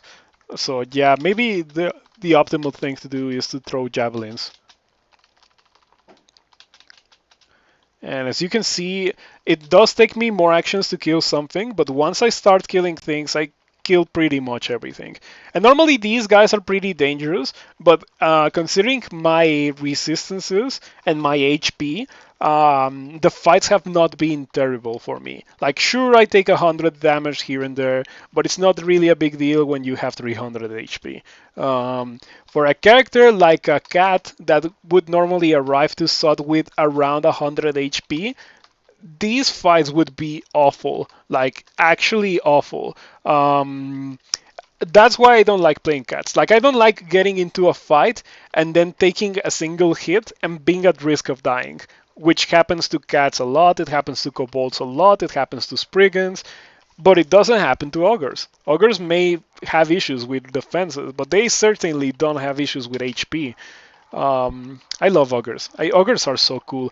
I would like to see old ogres make a comeback. Like, old ogres were really fantastic. They had worse spell aptitudes, but they had +3 maces and flails, and now they have -1. As you can see here, -1 maces. So yeah, it used to be that they had +3 maces, which meant that they trained maces twice as fast as they do right now. And they also had worst spellcasting skills. I think everything was -2, and now everything is -1. So yeah, they're still kind of bad. They're not terrible, but they removed one of the best aptitudes they have in favor of slightly better magical aptitudes. And that's kind of lame in my opinion. So iron dragons are pretty dangerous. I closed the wrong door by accident. Iron dragons are pretty dangerous. They deal a lot of damage. They have 3 dice of 30 metal splinters. It checks armor class multiple times. Its damage is strongly reduced by armor. The game directly tells you that it checks armor class multiple times. So the more armor class you have, the more the damage gets reduced from iron splinters. But if you find one of these guys and you have like 5 armor class, like a cat would have, you will probably get exploded by them. So yeah, they're pretty rough monsters. Killer clowns are also pretty dangerous. These used to be a joke, pretty much. These used to be not threatening, and nowadays they are pretty deadly. So they have throw clown pie. This effect is pretty deadly. Um, Being able to turn you into a bat in the middle of a fight in the final level of the game is makes these guys like absolute top priority whenever you see them. So like for example, right now it's only him, and if he turns me into oh, the clown pie hits you, plum, you feel lightheaded. So now I have vertigo, which makes it harder for me to hit him with anything. Pretty much, it reduces my accuracy. It's kind of annoying, but it's nothing that I cannot manage. Okay, so silver affects killer clowns as well. They are also chaotic. Um, you block the clown pie. Okay, the killer clown pies you viciously. I like that message. That's kind of cute. So yeah, those guys are pretty dangerous. You need to play around them. I would even say that they are more dangerous than an ancient lich and an electric golem. These are also pretty dangerous. They hit very fast and they hit very hard with the electric damage. If you don't have resistance to electricity and you find one of these, it will melt you. Like it will melt you because electricity ignores part of your armor class. So no matter how much armor class you have, no matter how much evasion you have, because it also hits a bunch of times per turn. So good luck dodging everything it does in a single turn. Um, it will hurt you unless you have resistance to electricity. And unfortunately, resistance to electricity is not really something that is guaranteed in this game. The only way that is kinda guaranteed for you to find it would be for you to get Storm Dragon scales, and that's not really a possibility for a lot of the characters. Um, so we have these things that are not really good. I'm just gonna acquire the gold. Like none of those things are useful, including the gold. At this point in the game, I'm not going to find any more shops. Shops do not generate in extended, and they do not generate in sought. They do not generate in the abyss. So gold is pretty much useless at this point in the game. Um, but yeah, the rest of those things were also useless, and gold kind of increases my score a little bit, so might as well get gold. Um, Okay, so seeing a moth of rat at the edge of line of sight next to a monster that it can berserk, that's kind of dangerous, and I would rather just play it safe and lure them towards a corner to break line of sight and wait for them to get to melee range so I could kill them. That is the ideal thing to do. SOT is kind of funny. The level generation, as you can see, is very peculiar. We have two tile wide corridors. Unlike the one tile wide corridors that were in most of the game, this level has two tile wide corridors, which are very good for the monsters and very bad for you. So in SOT, you pretty much need to either have a way, well, you pretty much need a way to deal with that. Like either have a way to deal with a bunch of monsters or be able to like dig a hole or just not have to fight the monsters altogether. There's a lot of things that you can do. I prefer to be able to kill the monsters, but it's not necessary. Okay, let's see. Statue form 24%. If I take off the Pearl Dragon scales, let's see, let's take off the Pearl Dragon scales, statue form 9%. If I cast statue form, I go to 27 armor class. It's not fantastic, but it's not terrible. 27 armor class gives me immunity to poison, which is not really that much of an upgrade over poison resistance, but it also gives me very important things. It gives me torment resistance. It's not immunity. It gives you like you take half the damage that you would have taken from torment because you're in statue form. You don't not take damage, But it is reduced, which is very helpful, especially as the Shining One worshipper, because every pip of resistance to negative energy also reduces the damage a bit. So when you sum up torment resistance from statue form and torment resistance from having 3 pips of resistance to negative energy, that greatly reduces the damage that you take from torment. It goes from dealing literally half your HP to dealing like 40. I think like maybe 80 with this amount of HP, because it also increases your HP a lot. As you can see, HP 416 maximum HP. And if I drink a curing, it's gonna be 417 because I got rotted a bit. Um, so yeah, it makes you slow. It makes you hit harder. It's in my opinion, one of the best buff spells still in the game, especially for characters that don't have access to a lot of armor class in any other way. Like for example, for cats, statue form is pretty good because it gives them defenses that they straight up cannot get defenses unless they go into a form, and statue form happens to be one of the best forms for that because it also enhances their melee attacks. They cannot wield weapons because they're cats. So you can so with statue form you have stone claws as a cat, and that helps you quite a bit. So anyway, I went into SOT to get experience, so I could cast statue form. I already have the experience to cast statue form, and we found our first orb of fire, a globe of raw primordial fire, capable of impressive pyrotechnics and of twisting the very flesh of creatures who come into its ken. It has a bunch of HP. It has a bunch of armor class. It has a bunch of evasion. It is immune to magic. It is extremely dangerous, immune to electricity, poison, fire, negative energy, and resistant to cold. It is vulnerable to silver. It is vulnerable to silver. That's a big deal. It can see invisible. It is intelligent, fast, can fly, very small. It has Bolt of Fire, Fireball, and Malmutate. And as you can see, those spells really hurt. Like, you need at least 2 pips of fire resistance to deal with this guy. I have 3, so it's not gonna be dealing a lot of damage to me. Like, maybe it will deal around 100 because it's still a pretty sturdy monster that will take me forever to kill. But the danger of the orbs of fire is that even if you have 3 pips of fire resistance and you can kill it can still malmutate you and give you bad mutations for the rest of the game until you get rid of them with a potion of mutation that is also not guaranteed to leave you without bad mutations because um, because that's how they work nowadays. So I'm gonna throw a bunch of these javelins of silver because they deal extra damage to the orb of fire. And one of them almost destroyed the orb of fire, and then I missed a couple of times.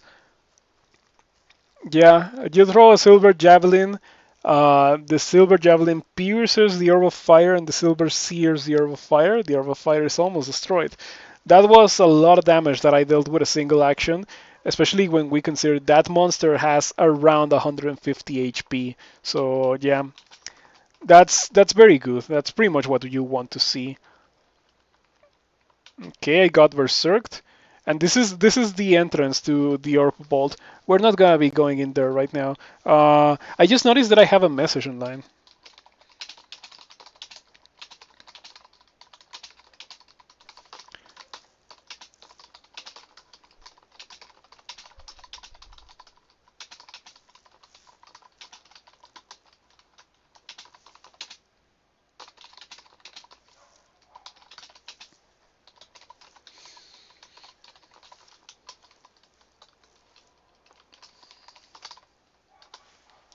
Which reminds me that I should add the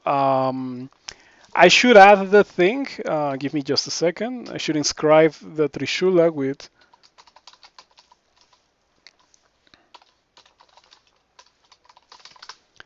Yeah, there we go. Yeah, I always forget to do that, and I've seen that it works. Like it literally does do wonders in order to attract people to my stream. Like I've had people tell me, yeah, I came in here because I saw your Twitch on your weapon. So yeah, I should do that a lot. Um, so what was I saying before? I don't remember. Well, this character is very well suited to do extended, I feel, and I am going to do extended. Um, Yeah, I have pretty much everything that I could want, except maybe I could use a bit more cold resistance, but that's not a big deal. Like, I have Dragon Skin Cloak, I have Statue Form, which is gonna give me a lot of armor class. I have a bunch of Slaying that will not get melted in the form of the rings and the Tower Shield. Um, I have maybe I could use Macabre Finger. I could use Macabre Finger because I have a bunch of very good rings and the Amulet of the Acrobat. I'm not that much of a fan of Amulet of the Acrobat. Let's see, 13% statue form in Pearl Dragon Scales, and the first cast on Pearl Dragon Scales was a miscast. Okay, whatever you say, game. What was the key for the exclusions? Oh yeah, okay. It's Control E. That removes all the exclusions in the level. So I like to clear that part of SOT 5. Um, I like to clear that part of SOT 5, like the part that is not the Orf Bolt, before doing the Orf Bolt, because if I need to teleport, that increases the possibility of me landing in a safe place. So pretty much landing in the Earth Bolt, unsafe. Landing in here, safe. And as you can see, there seems to be a bit more space in here than in the Earth Bolt. So I think that just increases my possibilities. We got a pretty rough spawn by permanent teleport trap, which I don't really want to jump into. It can land me in the middle of a very nasty amount of monsters and I would die. But we also have an alarm trap, which allows me to um, step away from the sod trap and then just fight off all these guys. I got ancient liches here. Each of these longs has like a theme. It can be electric golems, overs of fire, ancient liches, um, killer clowns as well. Um, the ones that I would prefer obviously would be ancient liches because I have a bunch of holy rad weapons and well, I have a holy rad weapon. I have oh, I got orbs of fire on the other one. That's not ideal. Orbs of fire are always pretty dangerous. Um, but yeah, as you can see, I destroyed those ancient liches very easily. Um, not all characters can do that, of course. Only very specific characters can deal with ancient liches the way this character is dealing with them. But this character is kind of geared towards dealing with ancient liches. So yeah. Um, Again, a million monsters. We don't want to fight a million monsters. I got teleportitis, which is, in my opinion, the worst mutation that you can get. So normally I don't. Normally I don't drink potions of mutation until I have a couple of mutations, but that one is pretty bad. Frail is also pretty bad. Um, okay, I also got like wild magic, which increases the power of my spells but makes them a bit harder to cast. Now, theoretically, I should be able to cast the statue form, and as you can see, it increases my armor class a bit more than before. Just a teeny tiny bit more, so maybe it's not worth keeping around. Let's take off the Hat of the Alchemist and let's drink another potion of mutation. I have 22 after all, so your spells are a little easier to cast but a little less powerful. Doesn't really matter. Doesn't really matter. So yeah, I think we can deal with that. I think those are okay. As long as I don't get malmutated into having like frail or something else again, I think we should be good to go. I went down and I went up and I lost like 90 HP. That's not ideal.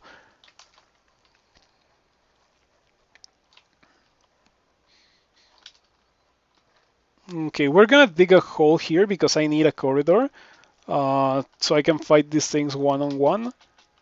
Okay, you feel stupid, doesn't really matter. I only lost 2 intelligence that I didn't really need. And in order to deal with that orb of fire, I think the best thing to do is to just throw silver javelins. I mean, I have them for a reason. Might as well use them. Okay, we kill the orb of we kill an orb guardian. We destroy the orb of fire, and we kill the other orb guardian. Okay, not a big deal.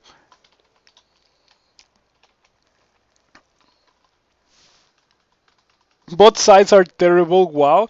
Yeah, both sides are pretty rough. But as long as it seems that there's a bunch of ancient liches in here, so I vastly prefer ancient liches over anything else that the game can spawn. Like killer clowns are pretty dangerous.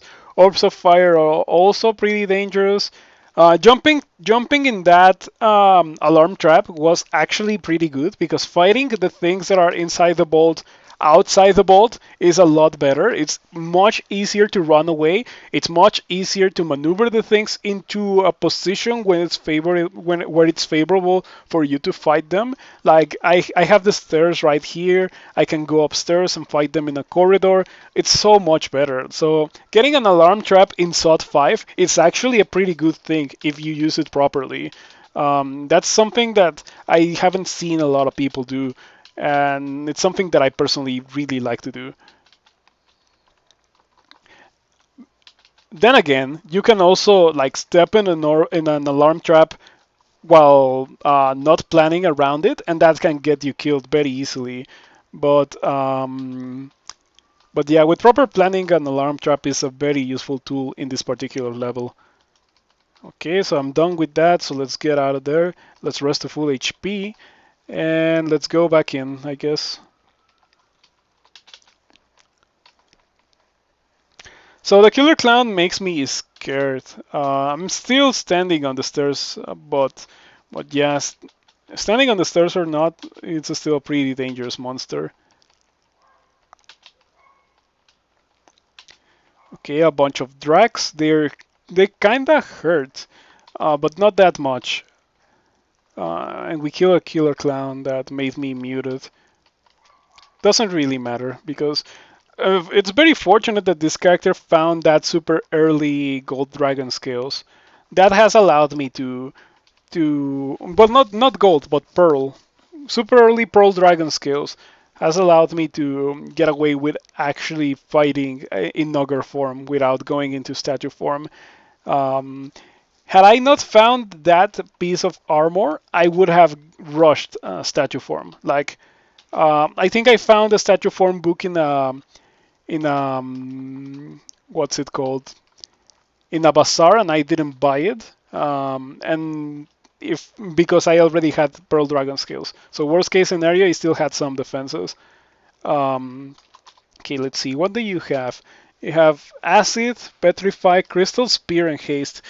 Man, I hate when these guys have Crystal Spear. I've gotten hit by 100 damage Crystal Spears 4 times in a row and died.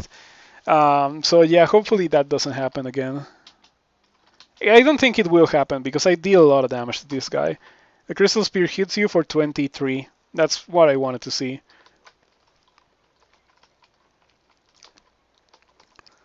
Okay, so I think that was the entirety of the lungs. So I think it's a bit safer to jump into a teleport trap right now. And I can just keep doing that ad nauseum until I get to where I want to be, which is the other side of the vault. It doesn't seem to be that I cleared everything. Clearly, this is not an ideal situation, so let's jump into a teleport trap again. And now we have that knowledge. So another more brave player, like I'm not saying any specific names, it's just a player archetype. Another more brave player would have read a scroll blinking here, walk towards the orb, grab the orb, and red teleport. And I don't want to do that. That's not the kind of thing that I like to do. Getting petrified is not ideal. Luckily, I have 7 potions of cancellation. Very rare potions, but that needed to be used right there because I don't want to risk it. Okay, 0 mana, not a big deal, and an orb of fire. Okay, nothing that we can't deal with. I can just throw javelins at the orb of fire. I don't even have to move towards it. And we can throw large rocks at the Ancient Lich. Oh, there's two Ancient Liches. There's a lot of Ancient Liches in here. Okay, do both of them have a Greater Demon? Okay, at least that one has it for sure. And this one, we don't know what this one has yet. Okay, so the most dangerous one is this one because it can torment me. Kind of wanting to go into statue form so that I don't get tormented for a million damage. Oh, but I don't have any mana. Well, it's not a big deal. Fortunately, I can say that it's not a big deal not to have any mana in front of two Ancient Liches. And a Killer Clown as well. This SOT 5 has been quite a nasty SOT 5. My rocks are hitting the Ancient Lich but dealing no damage. That's pretty crazy. Okay, I get tormented. Yeah, that's the danger here. Getting tormented a lot. Okay, you block the Clown Pie. Okay, I killed the Ancient Lich, the one that summoned Greater Demons, and the other one doesn't really seem to be doing a lot against me. What do you have? You have to summon great. Okay, you also summon Greater Demons. Okay. Mm, please heal me, the Shining One. Ow, that's pretty mean. That's actually mean enough that I think I need to start using consumables to not die. So I'm gonna use a blinking to get to the edge of line of sight, and that is pretty good because now if the Ancient Lich wants to catch up with me, he needs to move forward, cannot cast spells. Um, so yeah, I'm pretty safe in this position, even though I have an Ancient Lich within line of sight. So I can just go upstairs. Rest to full HP, and we can go back and destroy this Ancient Lich. Man, my rocks kinda suck. Um, the damage seems pretty hit or miss with these rocks. Um, it's kind of unfortunate. Okay, I got seriously contaminated. I don't think it will be that big of a deal. I have resistance to mutations. So let's see what happens. I need to train some more throwing. I mean, I already have 20 throwing. I could train it to 26 to have rocks at minimum delay, but 20 should be good enough. Okay, did I get malmutated or did I not get mutated at all? Oh, you feel stupid. I guess it's flavorful.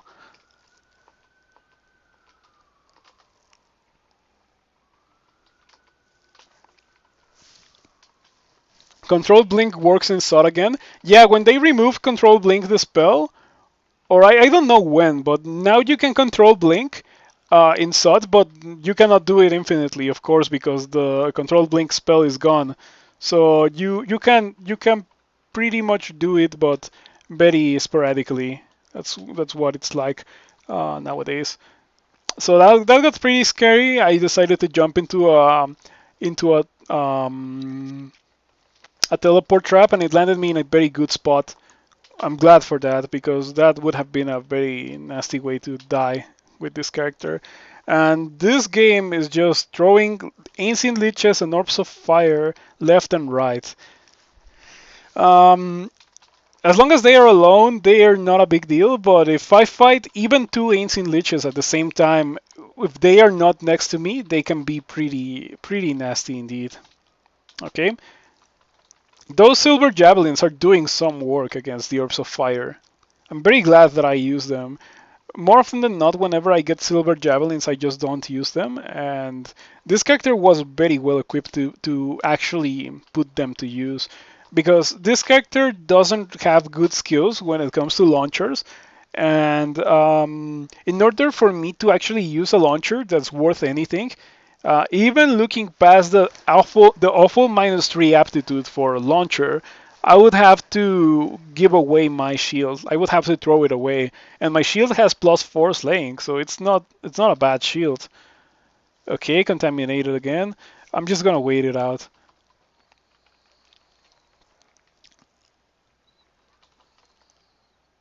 Okay, you feel odd for a moment. I think I'm gonna get rid of my mutations by drinking a couple of potions of mutations. I do have a lot of them.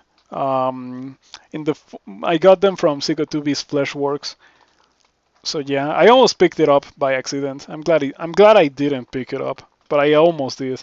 I don't really want to do Orv Run extended. Yeah, I really don't want to do that right now.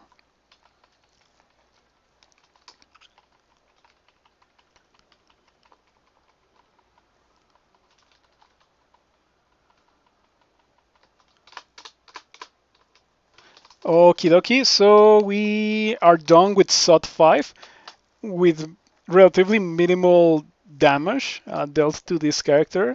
So we can drink. Oh, let's take off the hat of the alchemist. I wonder what happens if you drink a potion of mutation while resistant to mutation. Does that give you like does it remove the mutations but you don't gain any new mutations or something like that? Oh well, doesn't really matter. Anyway, we drank the potion of mutation and we ended up having good mutations. That's 4 good mutations that I have, including small horns. Small horns would normally be kind of annoying, but as long as they stay small, I'm okay. As long as I don't, as they don't take off the hat of the alchemist, we should be fine. Um, so now I'm gonna use the teleport traps to get out of here, and yeah, that's pretty good. So now it's time to start planning for extended. And the first thing that I should do for extended should probably be the Abyss. I'm gonna do the Abyss, and then I'm gonna do Bolts 5, and then we're gonna do like, um, Pandemonium, and then the Hells, and then last the Tomb, because the Tomb is really scary. Um,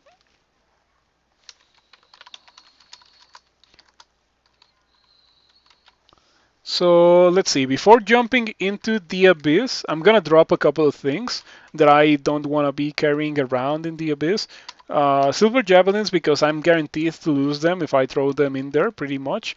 Maybe I should pick up some boomerangs so I can use them in the Abyss. There is a bunch of boomerangs spread around in the dungeon. At least it's not that many piles. I was expecting to see a lot more. Um, So yeah, maybe I should do that. Let's see, what else do I want to drop? Scrolls of Amnesia, I'm not gonna use them. Um,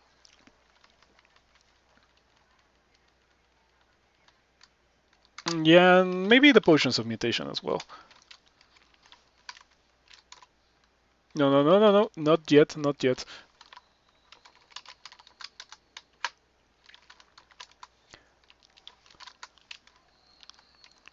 So yeah, we're gonna just go and pick up all these boomerangs that are laying around in the dungeon.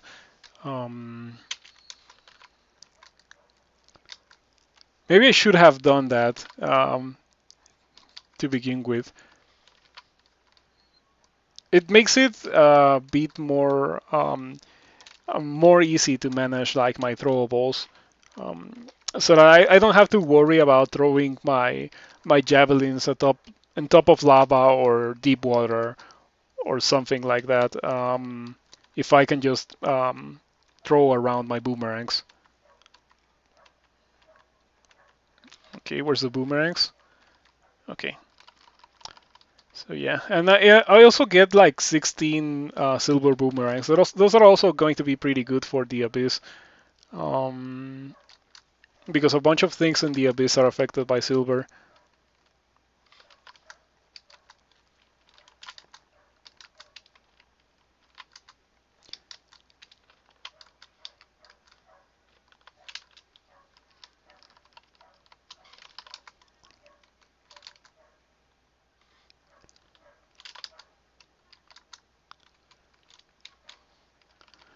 So yeah, the quest for boomerangs. Boomerangs are going to be dealing like much less damage than my large rocks and my javelins, but they're not gonna be destroyed by me throwing them like improperly or somehow or something like that. I mean, they will be destroyed by regular ammunition destruction, but it's not a big deal. Like nothing that that will cripple the character forever, as opposed to like losing all my javelins and my large rocks. That will cripple the character forever. Um, so yeah, let's just go into the abyss.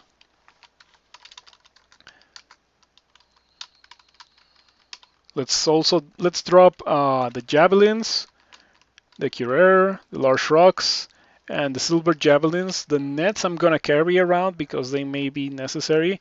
I'm also gonna carry around the spectral trident, even though I'm very unlikely to ever use it again. I want to enchant it into +9 just because it's a kind of a rare item. I should also enchant the spectral ledge attack that Anya is generated with. That also made me really consider throwing away my shield because it's a spectral Laja tank. It's a very strong item, but I didn't, and so we have the character that we have right now. Anyway, let's jump into the abyss, and ooh, we found some more silver javelins. Might as well grab them. By the way, do I have a port? I should have a port. I do have a port. Okay, we're gonna learn the spell. And I think that's enough of transmutations on Earth. I'm gonna train them to 17 both, just because I like round numbers and stuff. Um, and we're gonna be training a bit of translocations. Oh, we're actually going to train translocations to like 5. There's no need to train translocations a lot, but I would like to have a bit of translocations so I can blink and I can like apport things. Apporting is kind of important, so I don't have to walk all the way to the item. Sometimes you just wanna apport an item and leave, and that may be something that I do for extended. Like maybe I decide that I cannot fight set above for some reason. Like I don't think I would be unable to fight set above, um, but yeah, it's just an example. Um, and I just decide to ninja the rune.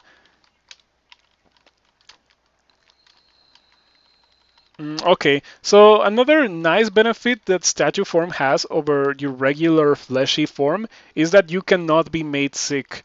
So if you see an ancient Sime, you may consider going into statue form to prevent being made sick. Um, Also pretty good. Okay, I got Shout Titis. It's not really a big deal. Like, if you think about it, I already have Shout Titis because I have this huge halo, courtesy of the Shining One, so my stealth is nuked anyway. And it's not like I was playing around my excellent ability to be stealthy and dodge everything as an ogre, you know? So having Shout Titis is not really that big of a deal. It may be annoying, but it's not like an actual concern. Like it's not crippling, and it's not worth removing by any means. Like yeah, doesn't really matter. Okay, so the abyss is kind of annoying. It's randomly generated. It's almost well, it's pretty much infinite. And there's gateway leaking out that the game gives you when you gain enough experience in the abyss, so you can opt to go in. But I'm not looking to get out. I'm looking to go even deeper to get the rune, and then we can get out. Um, so yeah, we're just wandering around here, being an ogre, having a bunch of HP and very good defenses, and getting tormented by lurking horrors. Very annoying. So yeah, this goes on for a bit long, because that's how the abyss is, you know. Um, so we're gonna be training this to 27. Well, if I'm gonna train it to 27, there's no need to set a cap. Oh, I did get a very bad mutation applied to me. I got frailed. Um, unfortunate indeed. I should have thrown a couple of boomerangs. In fact, like I have boomerangs, I should use them. I should I should do this.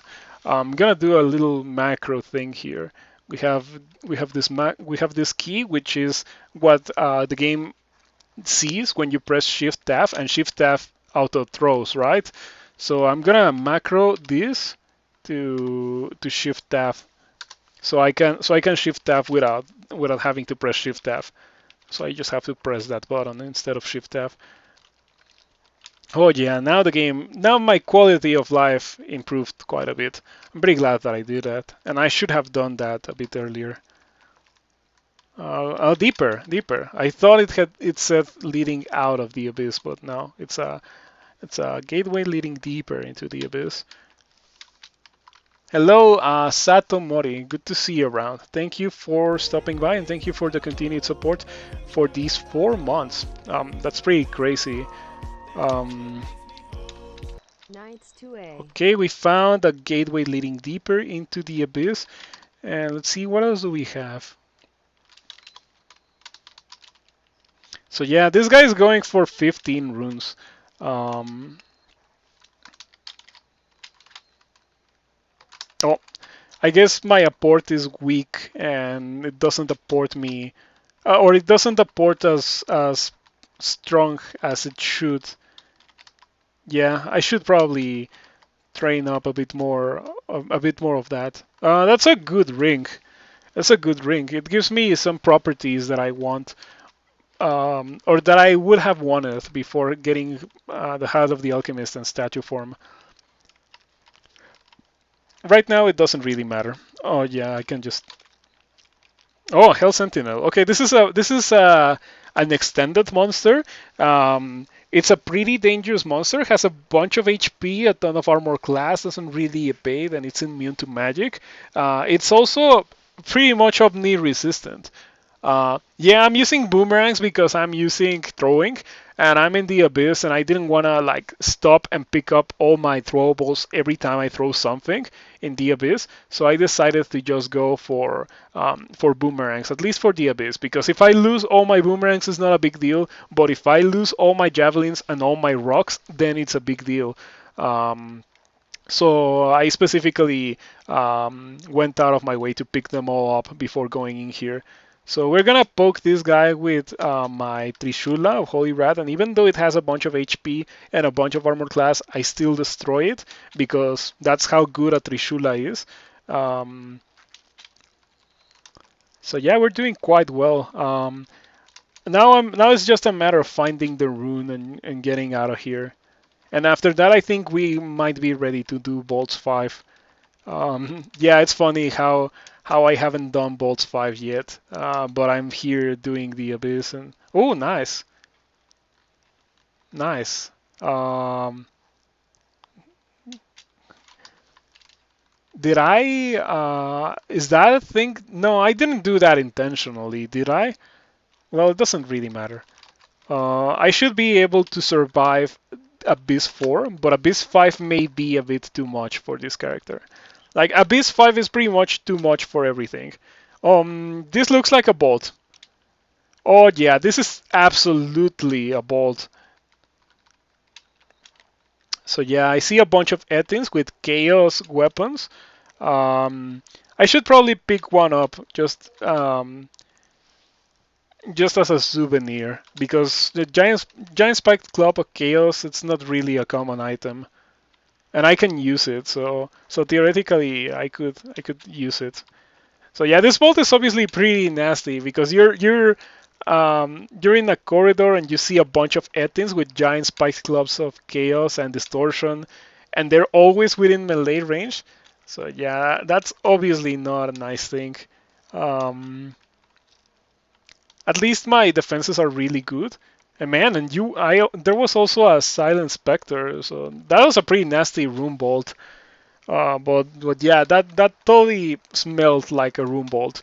Like you can tell almost right away. And I think Tiles has a bit of an advantage compared to console when it comes to this because room bolts are always generated with a certain type of floor or something along the lines of that. Like that's what I've heard. I don't know for sure because I don't play with Tiles, but that's what I've heard.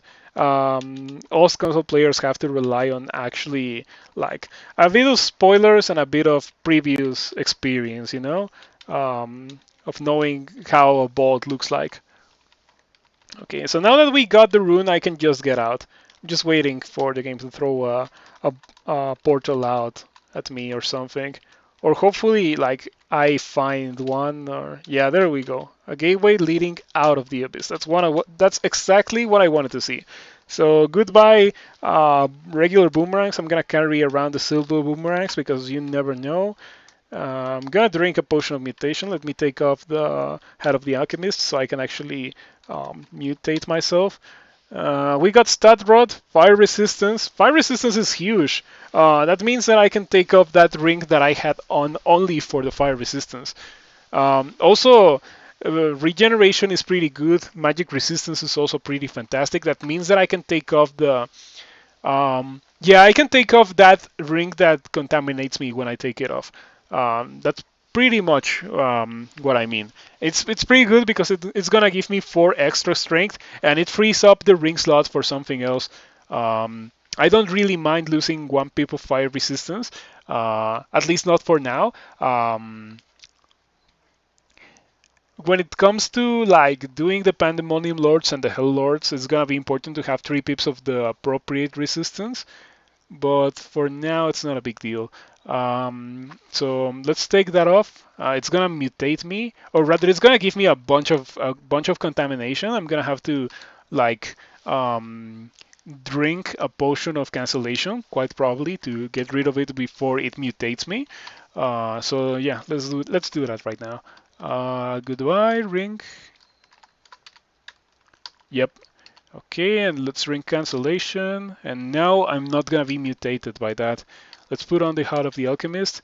And I'm gonna carry that ring around. Or am I? No, I'm not going to.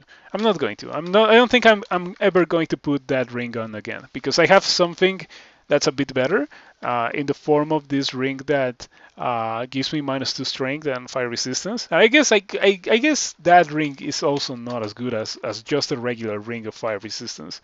So let's go and find one of those. Ring of Fire, Ring of Fire, Ring of Protection from Fire, all the way on Crypt 3. And I guess there's also that Ring of Fire resistance with 2 strength and 4 intelligence that I can buy.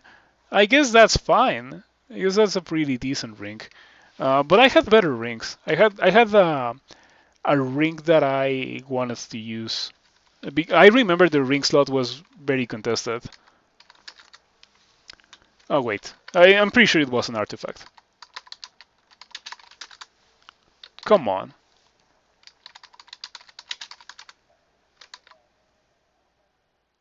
How do you look for randarts? There has to be a way for to. Oh my god, you cannot filter ring artifacts? That's pretty messed up. Well, I guess we can deal with it. I do think that you should be able to by name. Okay, I guess this works. I guess we can deal with this. Oh, there's a ring of robustness. Well, that explains why I wanted the macabre finger necklace. Um, there's also that ring that gives cold resistance for armor class 5 strength and subtracts 2 intelligence. That also seems pretty good. But yeah, I think we're gonna go for the ring of robustness, quite probably. Like, both of them are pretty good.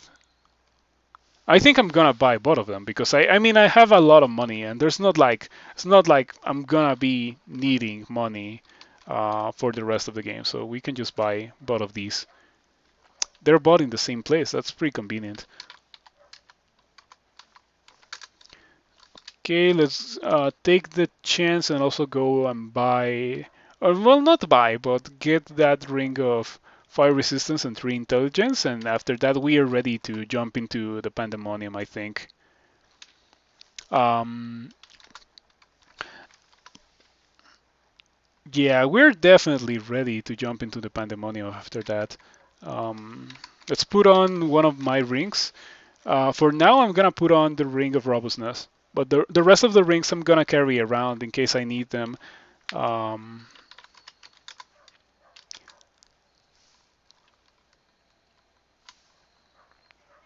so we can jump into the pandemonium right now with only 3 inventory slots. Let me drop a couple of these things that I'm definitely not going to be using in the pandemonium. Um, I should also drop Killer. Almost nothing there is poison resistant.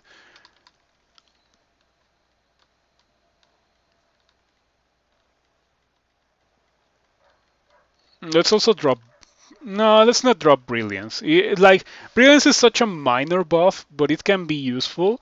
Like, I could theoretically use Brilliance to give myself a couple of extra points of armor class to fight, like, set above or something like that. So sure, we're gonna keep it around. Um, what else do I drop? I don't know. I think I'm already going to drop all the items that I should be dropping. Yeah, let's jump into the Pandemonium. Okay, let's see what we get. Okay, didn't get a Pandemonium Lord right away. That's nice. When you don't get a Pandemonium Lord right away, you know you're you're well set up. Man, 36 armor class. Let's see how high it goes if I take off that ring that gives me -5 intelligence. Um, this is just an experiment, just an experiment. I'm not gonna walk around like this. Just out of curiosity. Um, okay, 39. 39 is not bad. Yeah, those defenses look pretty good, and I think we are gonna be using that um, for a while now. Yeah, the time where regular ogre was a thing is probably coming to an end, and we're only going to be walking around in statue form as a statue form ogre. Um, because like this gives me resistance to torment, which is very important. Like you can see here, this is a TT Mittel. It has torment, it has bolt of draining. It also has the spell on that, so that makes it so that it's not viable to use mummy form, or I guess better known as necromutation. I don't like necromutation one bit. I feel like statue form is a much stronger buff to have if you want to do extended. Okay, let's jump into statue form again. Okay. I am getting kind of hungry, and I want to try my new controller. So I think I'm gonna have to leave it here. Thank you all for watching. Like, it's pretty nice that I was able to get some viewership on Dungeon Crawl Stone Soup, especially someone that has never seen the game before, that only got to the stream because someone else was hosting me. That's pretty nice, and I appreciate like all of that. I enjoy like being able to share this game with other people and teaching you things about the game. So if you enjoy being exposed to that kind of content, that seems like a win-win relationship for us. So yeah. Anyway, I'm gonna have to leave it here because I'm getting kind of hungry, as I mentioned earlier. So thank you for watching. I will be back tomorrow in around 20 hours. Yeah, in around 20 hours I'll be back and we can play some more of this. So yeah, don't go anywhere. And if you by any chance cannot catch the stream, there's always the videos on demand. They're there for 2 weeks. I would like to be able to keep them longer, but Twitch automatically deletes them after 2 weeks. So yeah, goodbye. Thank you for stopping by. Bye bye. See you. Let me end stream now.